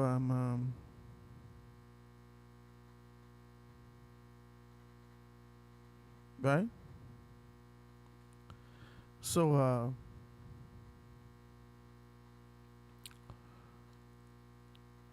the guy had a Samsung tablet. I went there looking for a cheap phone so I could pop a thing I'm in because I just bought a chip and I needed Wi-Fi and I didn't have no Wi-Fi. So he said, we don't have that. I said, just need a little $100 something. He said, we don't have that. I said, you have something like, he said, we don't have that. I said, what you have? He said, well, I have a tablet. I said, let me see the tablet. Nice Samsung tablet. Listen to me. That's how much for this? He said, $100. $119. Fresh. I open it up, look it up. I say, call my wife. I say, come look at this. Boom, boom, boom. I said, we can give this to Gabe. So I bought it. It come with a SIM. So I could put a SIM in it and the whole thing. So we used his phone the entire time as a SIM, as a telephone, to charge up and push out Wi-Fi for everyone with our T-Mobile thing that in there. Last night, I got home with my son. We're still talking about Corinthia, so just calm down. Last night, I got home, and this boy was funky. He in bed all day. My daughter home, so she's home with them, right? So he's funky. He in bed all day. He got his headphones on, and he watching things. And then I watch, after he put it down, he jumping up and down, acting stupid, right? And all over the place, right? So I said, come here, Gabriel. I getting somewhere with you. Just go with me, okay? I said, come here, Gabriel. So he says, yes. I said, Gabriel, you are at the age that you are impressionable. Now, that's what I said to him last night. I said, you are impressionable. I said, you know what's impressionable? So he says, no. I said, okay. Imagine some clay that I have in my hand. And then I take my hand and I push it hard on the clay. What's going to happen to the clay? He said, you could see your handprint. I said, my God, you're smart. That is called an impression. I talk to my son now. I said, that is called an impression. Now, even though I moved my hand from the clay started to look like, he says, my hand. I said, my God, you're smart. Jesus. I said, now let's go. I said, your tablet is the hand here, and your mind and your spirit is the clay. So I tell him last night, I tried to get somewhere with you. You ain't hearing me. You're going on with your own superficial concepts and so forth and so on. I getting somewhere with you. Let's get to where we begin. I said to him, now your mind is the clay. And your spirit is the clay. Me and my son talking last night. I said, stop shaking when I'm talking to you. Just relax. Because he didn't, he's 7 years old. He won't jump up and down. Just calm down. I said, listen to me. I said, if you carry this impression of stupidity from Teen Titan, because he liked Teen Titan, and SpongeBob, and all those things, you will look like, and I said, asininity. I said, you know what that is? He said, yes, Daddy, but I can't say that. I said, oh my God, you're so smart, boy. Praise Jesus. Let's go. Right? I said, so now as you grow up, you develop and become stronger and stronger in this state. I said, what did Daddy say to you? Practice makes, and I do this. I always pause and let him fill in the blanks. So I say, practice makes, he say, perfect. I say, oh my God, Jesus. So you're telling me in due time and due season, you're going to be a perfect. He said, I can't say that word, Daddy. I said, my God, look at you. You're smart. I said, baby, because this is what you feed in your mind and your spirit. This ain't got nothing to do with God. This ain't got nothing to do with the purpose that God called you to. My 7-year-old son I talking to last night, and I saying this to him. You need to listen to what I saying to you. This is why you need Jesus in your house. My 7-year-old son, I ain't got to beat him. I ain't got to fight him. I ain't got to punch him. I ain't got to do none of these things to him. I ain't got to cuss at him. I just make him to understand that you're going to be a lousy man and ain't no woman wants you when you get older. Because the only thing you have in your brains and in your spirit is some low-level foolishness that you've been ingesting all your life. I said, if you eat junk food all your life, you can be big. You may perceive that you're strong, but you will not have the health that you're looking for. I said, all these things is junk food. Now, daddies give you little chips and little things like that, but it's not meant to be an entire meal. So I just give you hot food. I said, daddy, I don't like onions. I tell you, onions are like antibiotics. You need these things. Your body need good things. I said, your mind and your spirit need good things also. I talked to my son last night. I said, I said, all kind of things to watch. I said, you can watch Discovery Channel. I said, you can watch documentaries. I said, you can watch people doing some stuff. I said, Daddy, love to watch these things. I always enjoy these things. I said, but when I can't see you, it don't make no sense you doing this now. I said, because when I can't see you, if you decide to go someplace else and do something, it will show in your actions. You have to prepare yourself to be the man that God called you to be. You have to prepare yourself to be able to take care of your wife and your children. You got to prepare yourself. Your mind to be able to be the leader that God called you to be in this country. I tell my 7-year-old this last night. I tell my 20-year-old about pornography. The same kind of conversation, but my 20-year-old, but he wasn't 20 at the time.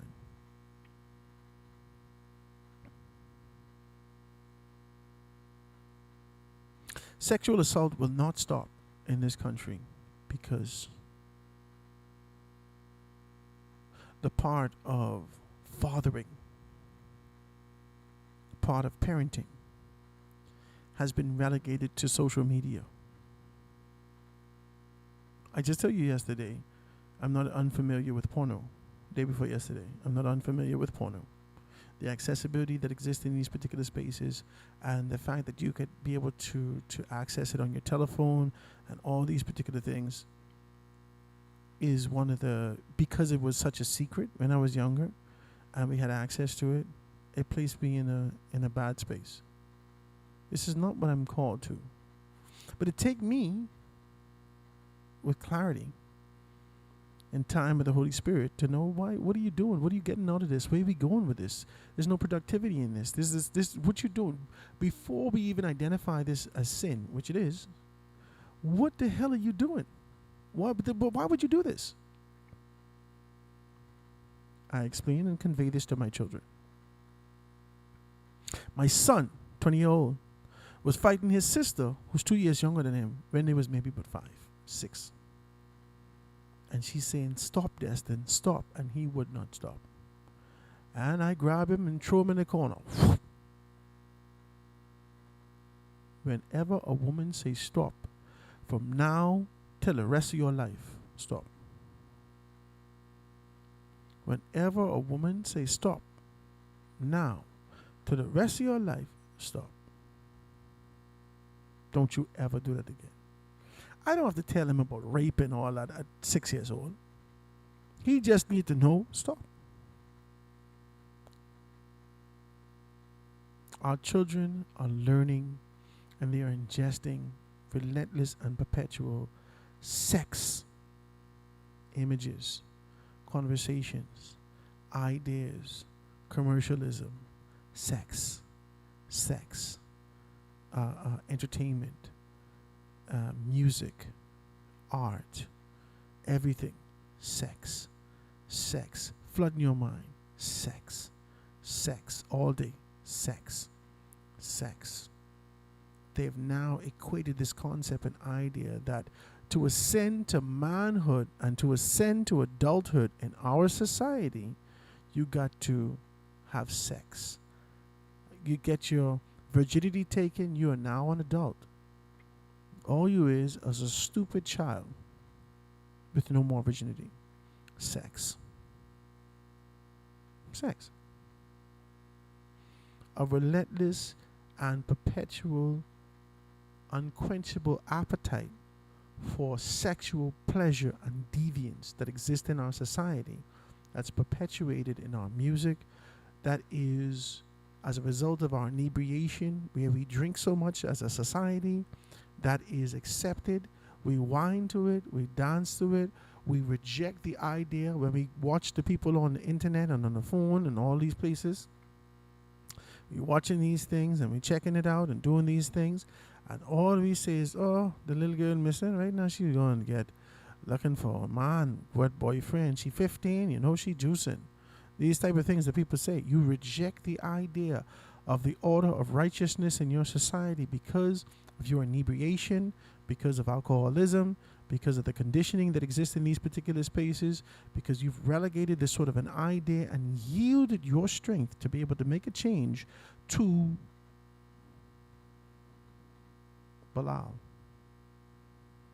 You've yielded your strength, your position, your authority to this kind of a lazy, laissez-faire posture.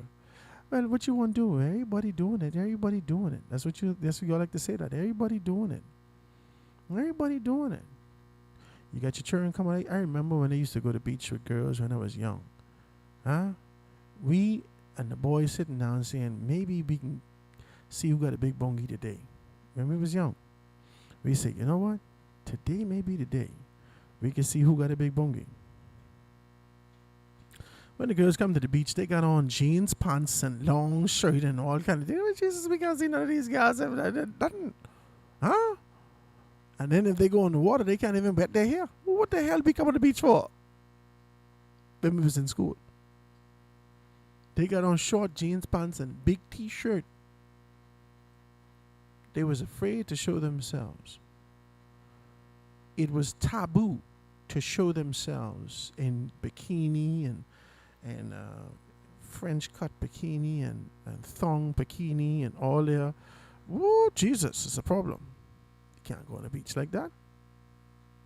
They got a whole bikini. They gone and they buy a bikini, you know. You'll never know what kind of bikini that is.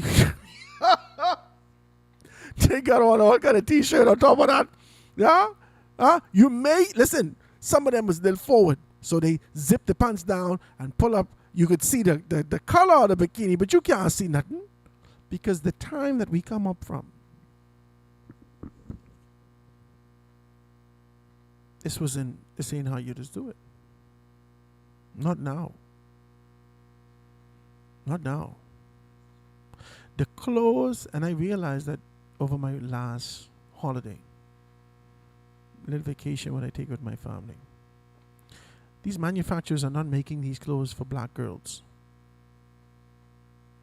All these little pom-pom shorts, I see the little white girls wearing it, and they say, it ain't look too bad on the white girls. They ain't got no hips, no butt, no nothing, right? So it ain't look bad on them. But you put the same pants on your big bongy daughter. Jesus, God, no, you can't wear that.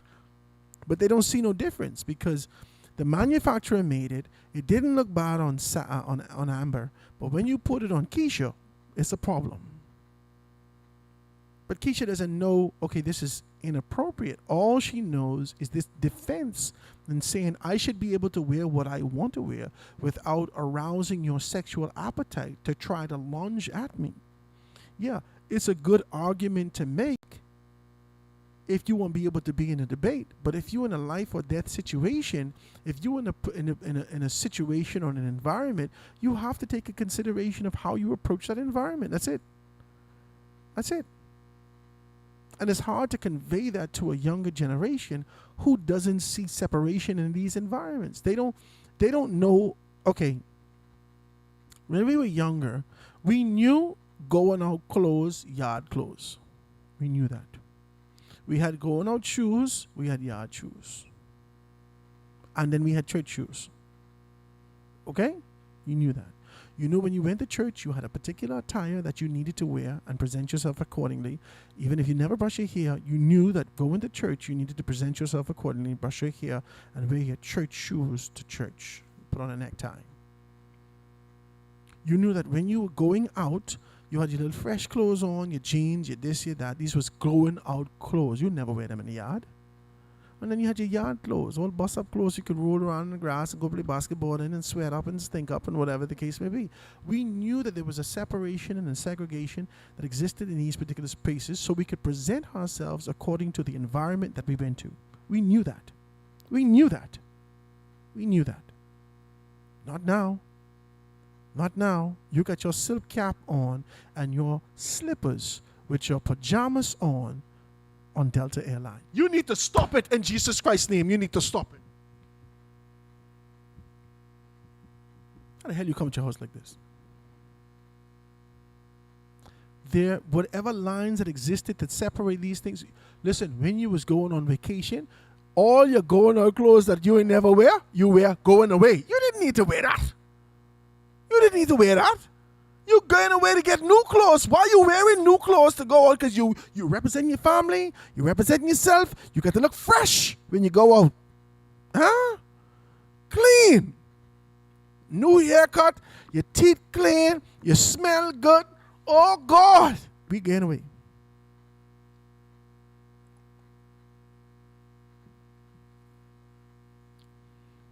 Now, these people don't even bathe. They roll out if you ever take off that silk cap, the matted hair under that, disgusting. And it's by design now. I see the woman in one big grown woman with her husband. Her silk cap match her shirt, match her shoes. I say, Jesus, this woman got to fix her shoe, fix her hair. But you don't get in people's business. I'm trying to say to you, social media and the time and dispensation that we live in, this reprobate mind that these have given over to these particular people, there is an appetite to do as thou wilt. This is an Aleister Crowley generation. These people and children want to do as thou wilt. There is a subtle and pronounced position, subtle, that exists in the subterraneans of all this social media stuff, that when your children ingest it, those with the impressionable minds, those without parental guidance, to be able to say, those without righteous parental guidance, they take on these concepts and say to you that this is the image of the world. For me to be able to survive, I need to look like the world, and sexual appetite exists in this space. You'll keep playing with the devil and don't believe this could happen to you. Demons don't pretend. They lend you a strong suggestion in a moment. Or you think the Bible, when we pray about this is heavy, you know. And lead us not into temptation, but deliver us, Jesus, from evil. Temptation is a serious thing. One of the greatest, and we learn this from a biblical standpoint, one of the greatest sins that you could be able to act is a sin against your own, is a sexual sin, because it's a sin against your own body.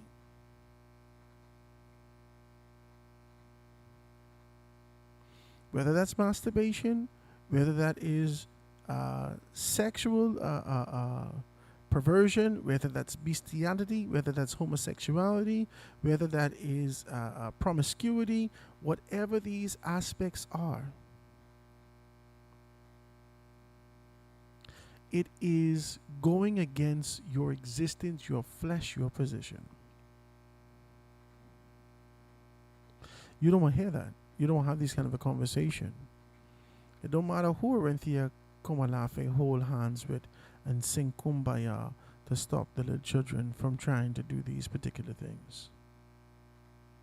There is a relentless, perpetual, unquenchable appetite for sex in our country.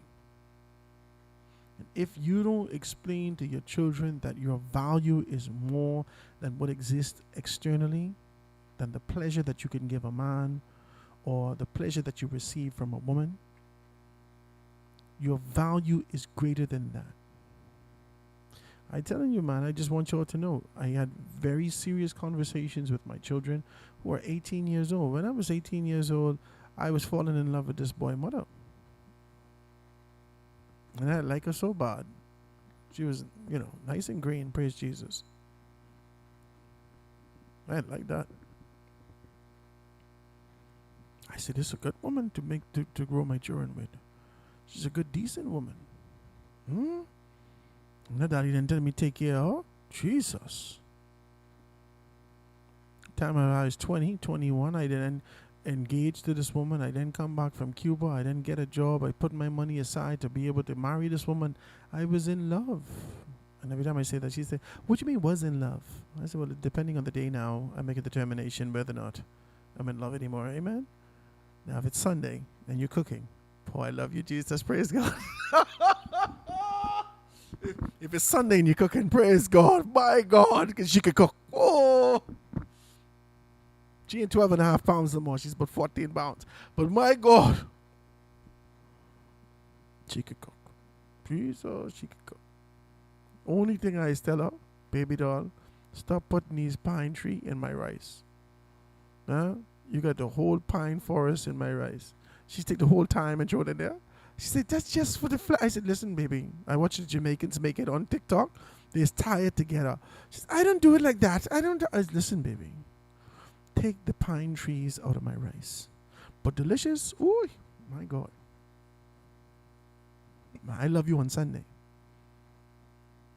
Other days I'll have to make a determination depending on the day. When I was my children age, I was getting married. I was preparing to get married. I was moving out of my parents' house. I'd already paid for an apartment. I had my own woman. I was engaged. I was married. I was married. Simple. I wanted to travel and identify a proper course that God has called me to. This is a good Christian woman. I didn't just want, you know what I'm saying?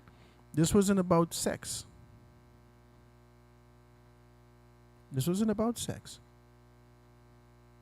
Because I was in Cuba. Let's be very clear about this, if you understand what I'm saying. Praise God.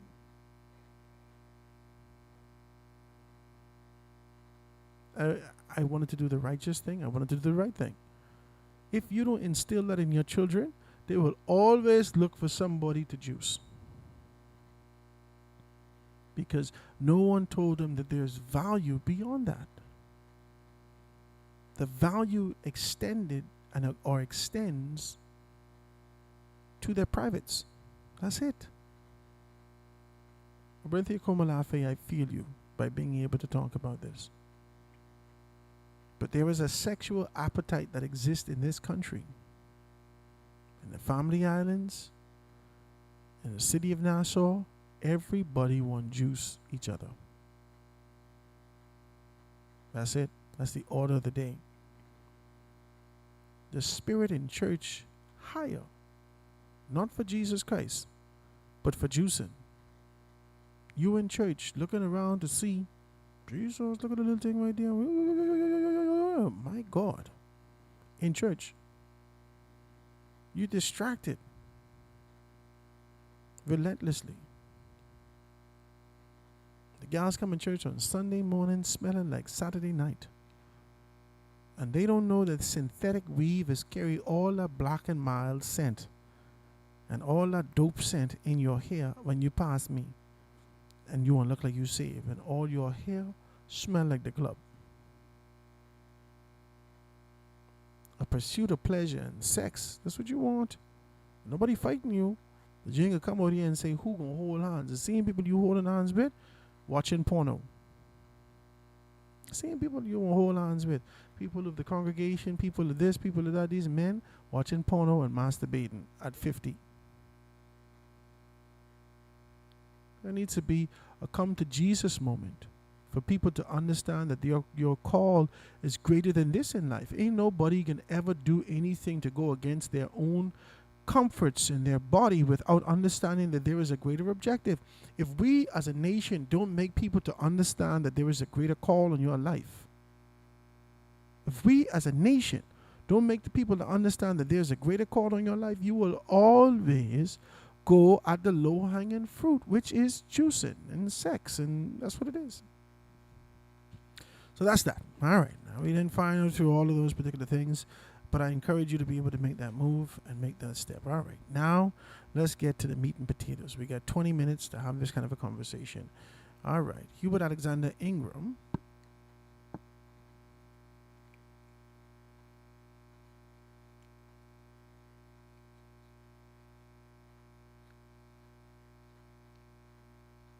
put this. Let me put this thing on so we can be able to do this. All right, here we go. Speaking on the occasion of the 34th anniversary of the Free National Movement's FNM 1992 victory, former Prime Minister Hubert Ingram urges FNMs to go and find a leader they can win with. I watched that clip, you know. And then he also said that the party needs to unify and establish credibility with the Bahamian public as it seeks to move beyond its recent defeat at the polls. Today, we must stop backbiting and complaining. This was what Ingram said during the event, which has been held at La Chateau on East Bay Street on Wednesday night. We lost in 2026. We lost badly, even losing some deposits. Accept it. The public did not want what we offered. So let's get busy preparing to win the next. And where we are, 5. Let's go to A5. Here he is.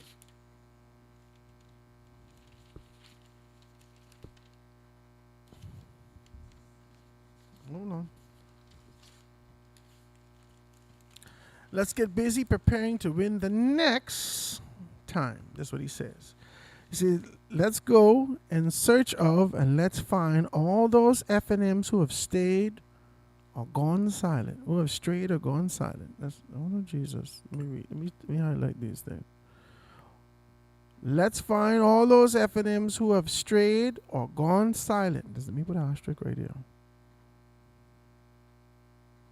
Okay. He says, bring them who are scattered in different places and unite us to win. Bring back our dear children and their grandchildren and bring others, new people, into the body. This is heavy. Except one thing. You have to inspire. My God, let me underline. Inspire. Let me underline inspire. You have to inspire people to want to be with you. You cannot force them. My God, you cannot force them. You cannot force them to be with you.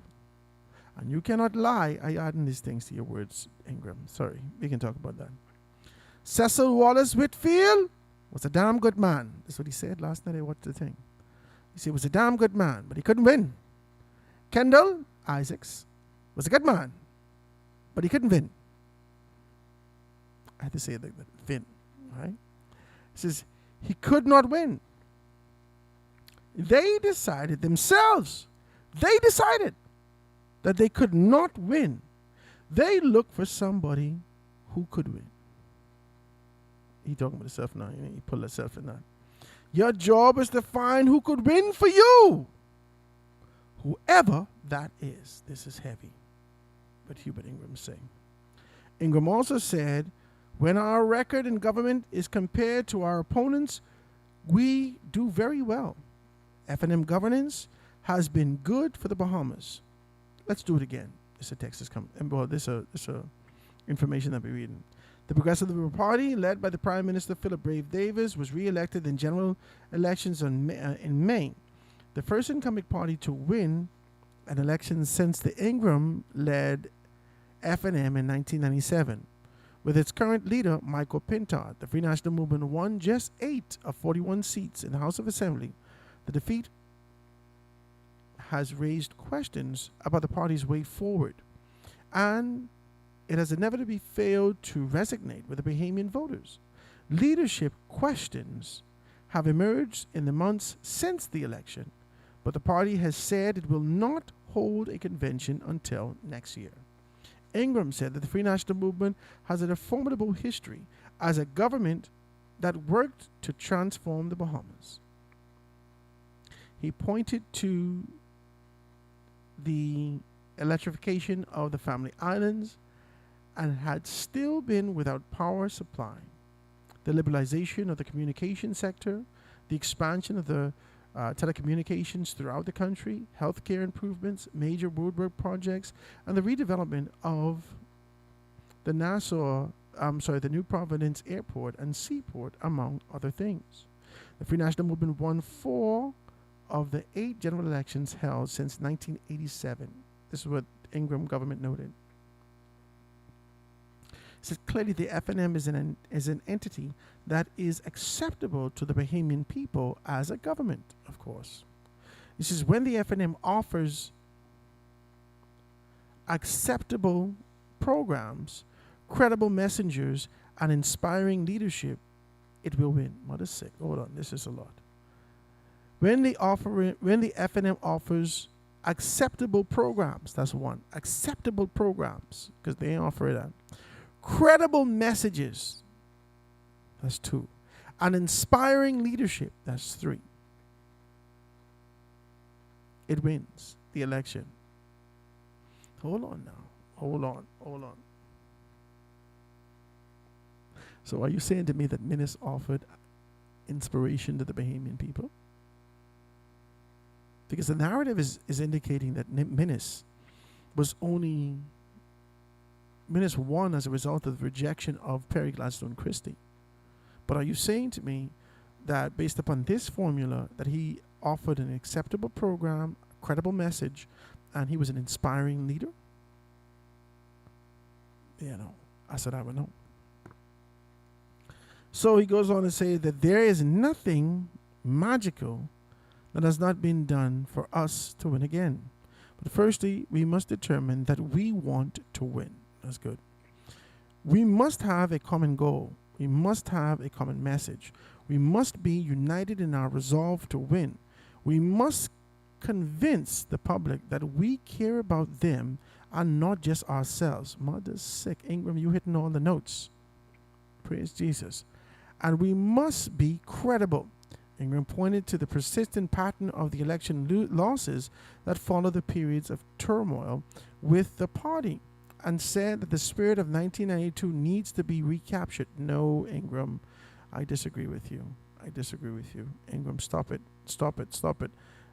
Your entire approach to 2026 was trying to be able to reimagine what happened in 1992. That's where you're lost. Stop it. Stop trying to relive the past. There is in 1992, there is no point that you could point to in the past to say that we're duplicating and this is why you won. There's no point in 1992 if we go in the DeLorean, we go back with Marty, and we go to 1992. There's no juncture in 1992 that we can look back in the 70s, in the 60s, in the 50s, in the 40s, or any time in the history of our country, globally, that we can look at and say that Hubert Ingram sought to project that particular experience that existed there into 1992. There is no place that you could say that you captured that spirit and sought to bring that to 1992. No place. It was authentic. The authenticity of the time that existed and knowing how to be able to, and I said this about you before, Hubert Alexander Ingram. I said that Ingram is impressive in the manner in which he understood the appetite. I don't believe that he believed, this is Howard Grant, I do not believe that Hubert Ingram, Alexander Ingram, believed wholeheartedly that the PLP was a corrupt organization. I don't believe that he believed that.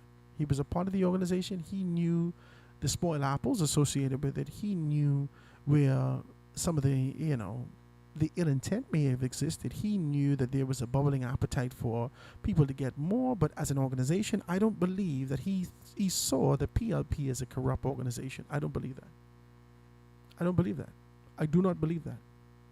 I do not believe that he saw wholeheartedly from pillar to post in the organization, the PLP, that there was corruption. I don't believe that.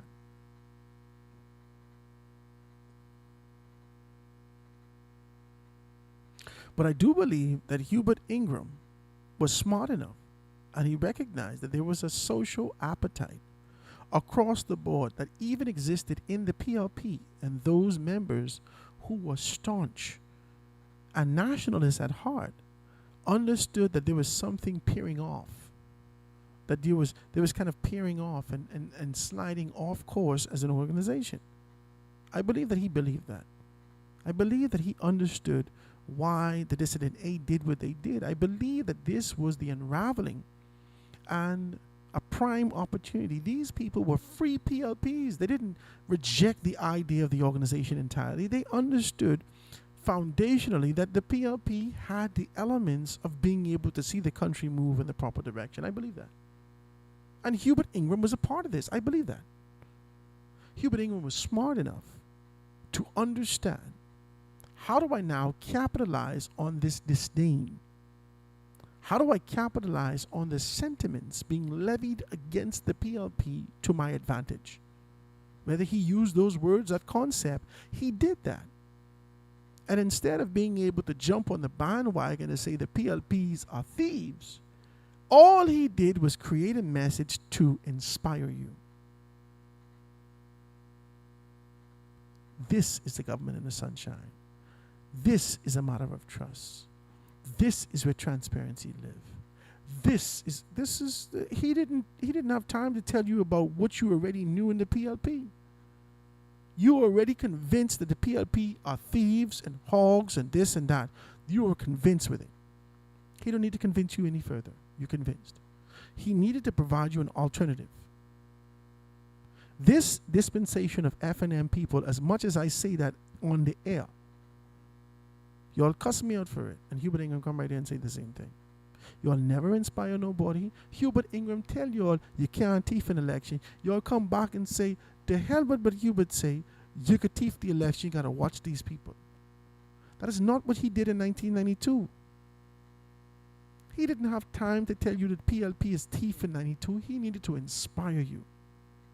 He needed to let you know that unequivocally, undeniably, this is where leadership exists. And he did that. And that is why he won. Because he gave you an acceptable program or message, credible message, or credible messengers, which is MPs, right? Right? So an acceptable program, that's the whole agenda, that's the manifesto. That's the first thing. First thing, acceptable program, manifesto. Second thing, credible messengers, MPs, and candidates. And third thing, inspiring leadership. Leader. That inspires.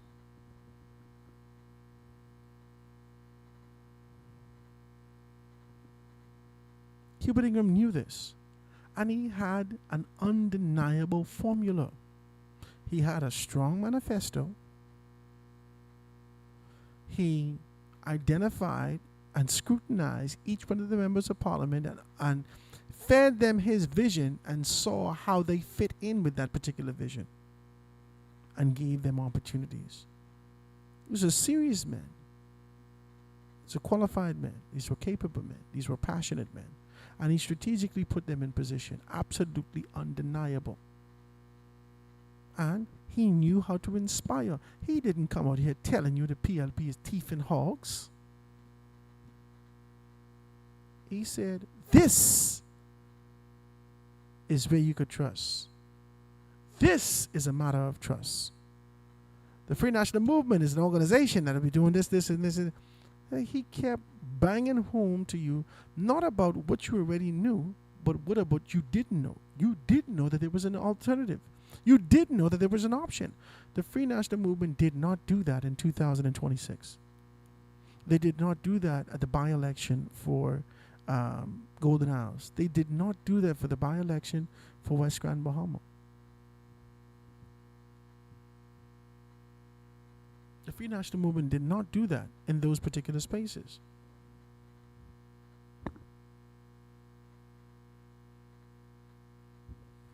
Let's read the end of this thing and see where we're going with this.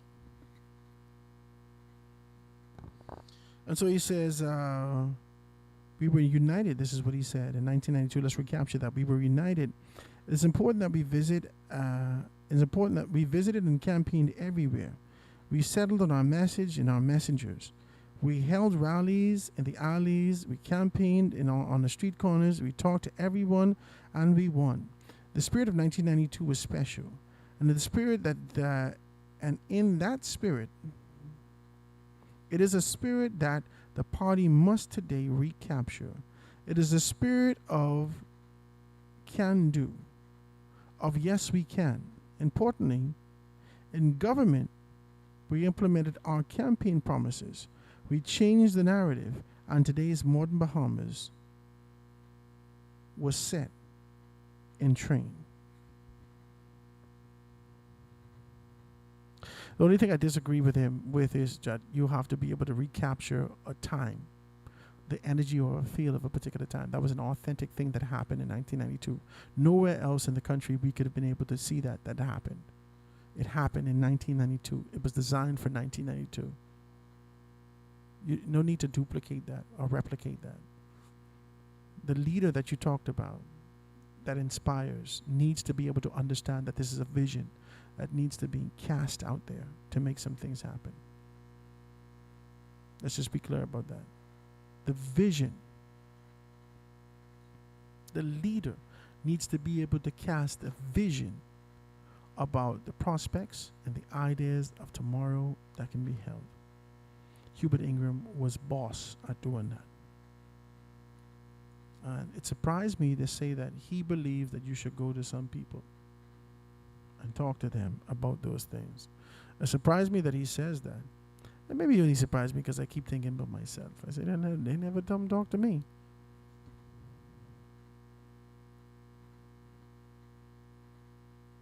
Let's be clear about this. If the Free National Movement doesn't start today, they will never win in 2031. You see, right in the front of and leadership doesn't have to do with only Michael Pintard. Leadership is the eradication of all three of those, the trifecta. Michael, Shannon,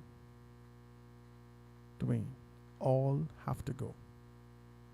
And the longer you delay this sort of and this ain't no hatred to them, it's just that you can't win.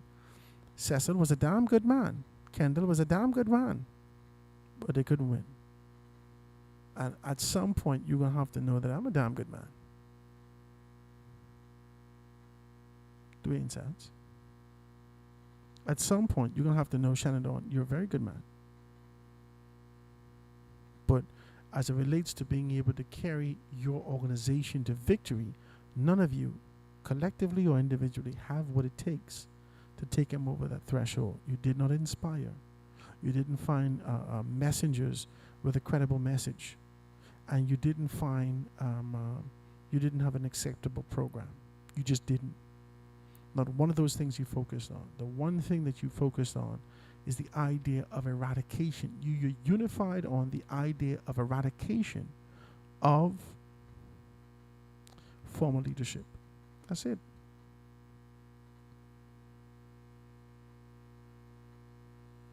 So congratulations to Hubert Alexander Ingram for being able to speak these words of wisdom and truth. We're hoping that the Free National Movement understands, for the sake of democracy and being able to see our country bolster and find ourselves in a position of growth and development, and the need to be able to move forward, we're hoping that you take heed to what Papa has told you. That's the show today, guys. I want to thank you so very kindly for being able to tune in with us. You guys enjoy your weekend, man. Be safe. Move so in sobriety. Have good conversations with your children. Remind your children that there is a contribution and a space for them in this country. It may not feel like it right now. You know, you may be pissed off because, you know, your government hasn't given you anything. I'm trying to vote for PLP and they wouldn't even call me. Yeah, you may be a little bit upset right now. I never again, trust me, if I ever see that dog who come around my husband campaign, all my shoes was placed up and he wouldn't even give me, he wouldn't look at me. Wouldn't give me a job. You may be upset. You may be a little upset. That you ain't get your call, you ain't got no appointment, you ain't got no contract. You may be a little upset. But you got to prepare your children to be a part of national leadership. You got to prepare their minds, their hearts, their spirits, their mouths, their feet, their vision. You got to prepare your children. Tell them stop with the sexual appetite. Tell them stop conditioning their minds with being able to see bongi and breasts. Stop it. I see boys. I don't know what girls just look at. Maybe money. I don't know. What is the motivating aspect in that? Whatever it is, they are the recipients of this perversion. They are the recipients of these particular things in our society. Whilst we hear so much about it, there's so much that we haven't. And a lot of persons are keeping that under wraps. We have to fix this society. And you cannot do so in this idea of education, in this idea of social civility, and you believe that you can do it because we're civil as a people. There must be intervention, divine intervention. At the forefront, there needs to be a banner that we are a people of God, that we are called by God, that we recommit ourselves to the establishment and the position that God has called us to. You cannot do these things casually. You don't have the strength. Your arms are too short to box with God. Thank you guys so very kindly for being able to tune in with us today. I want to see you guys on Monday, God spare our lives, as we continue to be able to jam and have great conversations with you in these spaces. We hope that you're good. I'm just trying to see if I see any hold on, let me see what I say. Happy 83rd birthday to the Right Honorable Perry Gladstone Christie. Happy 83rd birthday to the Right Honorable Perry Gladstone Christie. They sending me pictures. Sending me pictures. Say Ingram knew these things long time. Yeah, he did know.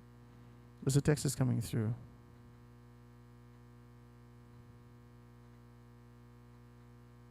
Shout out to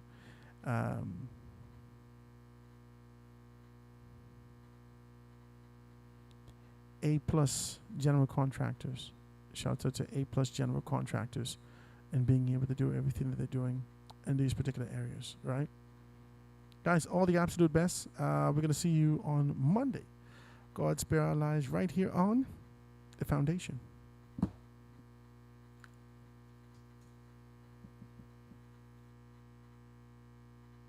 The Paint Depot Mega Sale is coming! Save the dates, August 28th and 29th. Enjoy up to 50% off. Tackle that project or bring color life. Visit us at 151 Mount Royal Avenue. Residence Resort in the Garden of Eden is an ideal place for weddings and honeymoons in a tropical island setting. The dining experience is unforgettable, and it is filled with a warm and gracious cultural vibe. The atmosphere and service is second to none. Enjoy our pool bar on hot days or cool evenings when you just want to relax and have a few cold drinks and appetizers. We are located at Eastwood, Fox Hill, Nassau, Bahamas. Phone 242-819-5574. That's Residence Resort in the Garden of Eden. Come stay with us. Sell All Electric has all your electronic needs. If you don't believe me, pass by and take a look at our vast inventory. We are located in the Marshalls Plaza, Carmichael Road. Our store hours are 9:30 a.m. to 5:30 p.m. Give us a call at 242-361-7265 or email themarshallsgroupltd8@gmail.com. Or you can visit Games and More in the Southwest Plaza, Carmichael Road. Sell all. Come on in and take a look. Coco Plum Wellness Bahamas. Experience the extraordinary fusion of open system hydrocolonic hydrotherapy and holistic rejuvenation. We are located at the One West Plaza for your convenience. Cleanse, revitalize, nourish. Your journey to good health, energy, and vitality begins here. Whether you are managing your health or just simply seeking a boost, Coco Plum Wellness is here for you. Call 242-818-7586. Your wellness comes first. Soft yet firm. Our carpets are the best in the world. Visit Carpet World on Baloo Hill Road for the most luxurious collection of fine carpets. Call 341-8671 and visit our store, offering a wide selection in commercial and residential indoor and outdoor carpets, tiles, area mats, and much, much more. Carpet World and Flooring. Call us at 341-8671. We are at Baloo Hill Road waiting to serve you. Residence Resort in the Garden of Eden is an ideal place for weddings and honeymoons in a tropical island setting. The dining experience is unforgettable, and it is filled with a warm and gracious cultural vibe. The atmosphere and service is second to none. Enjoy our pool bar on hot days or cool evenings when you just want to relax and have a few cold drinks and appetizers. We are located at Eastwood, Fox Hill, Nassau, Bahamas. Phone 2428195574. That's Residence Resort in the Garden of Eden. Come stay with us. The Paint Depot Mega Sale is coming! Save the dates, August 28th and 29th. Enjoy up to 50% off. Tackle that project or bring color life. Visit us at 151 Mount Royal Avenue.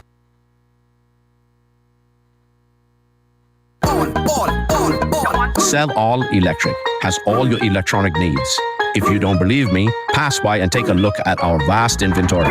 We are located in the Marshalls Plaza, Carmichael Road.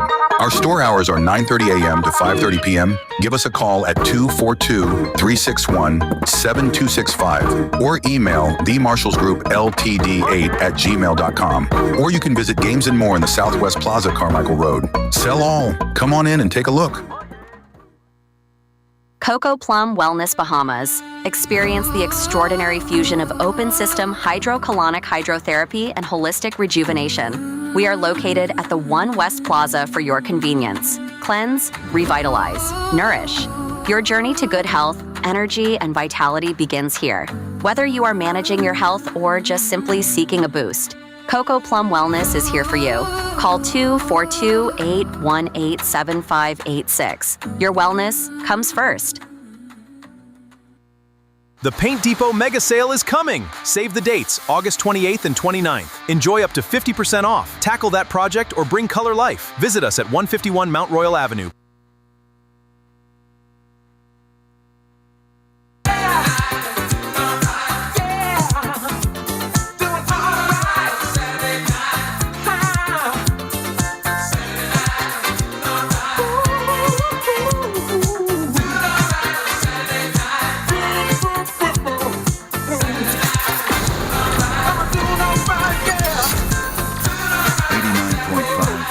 Foundation Radio.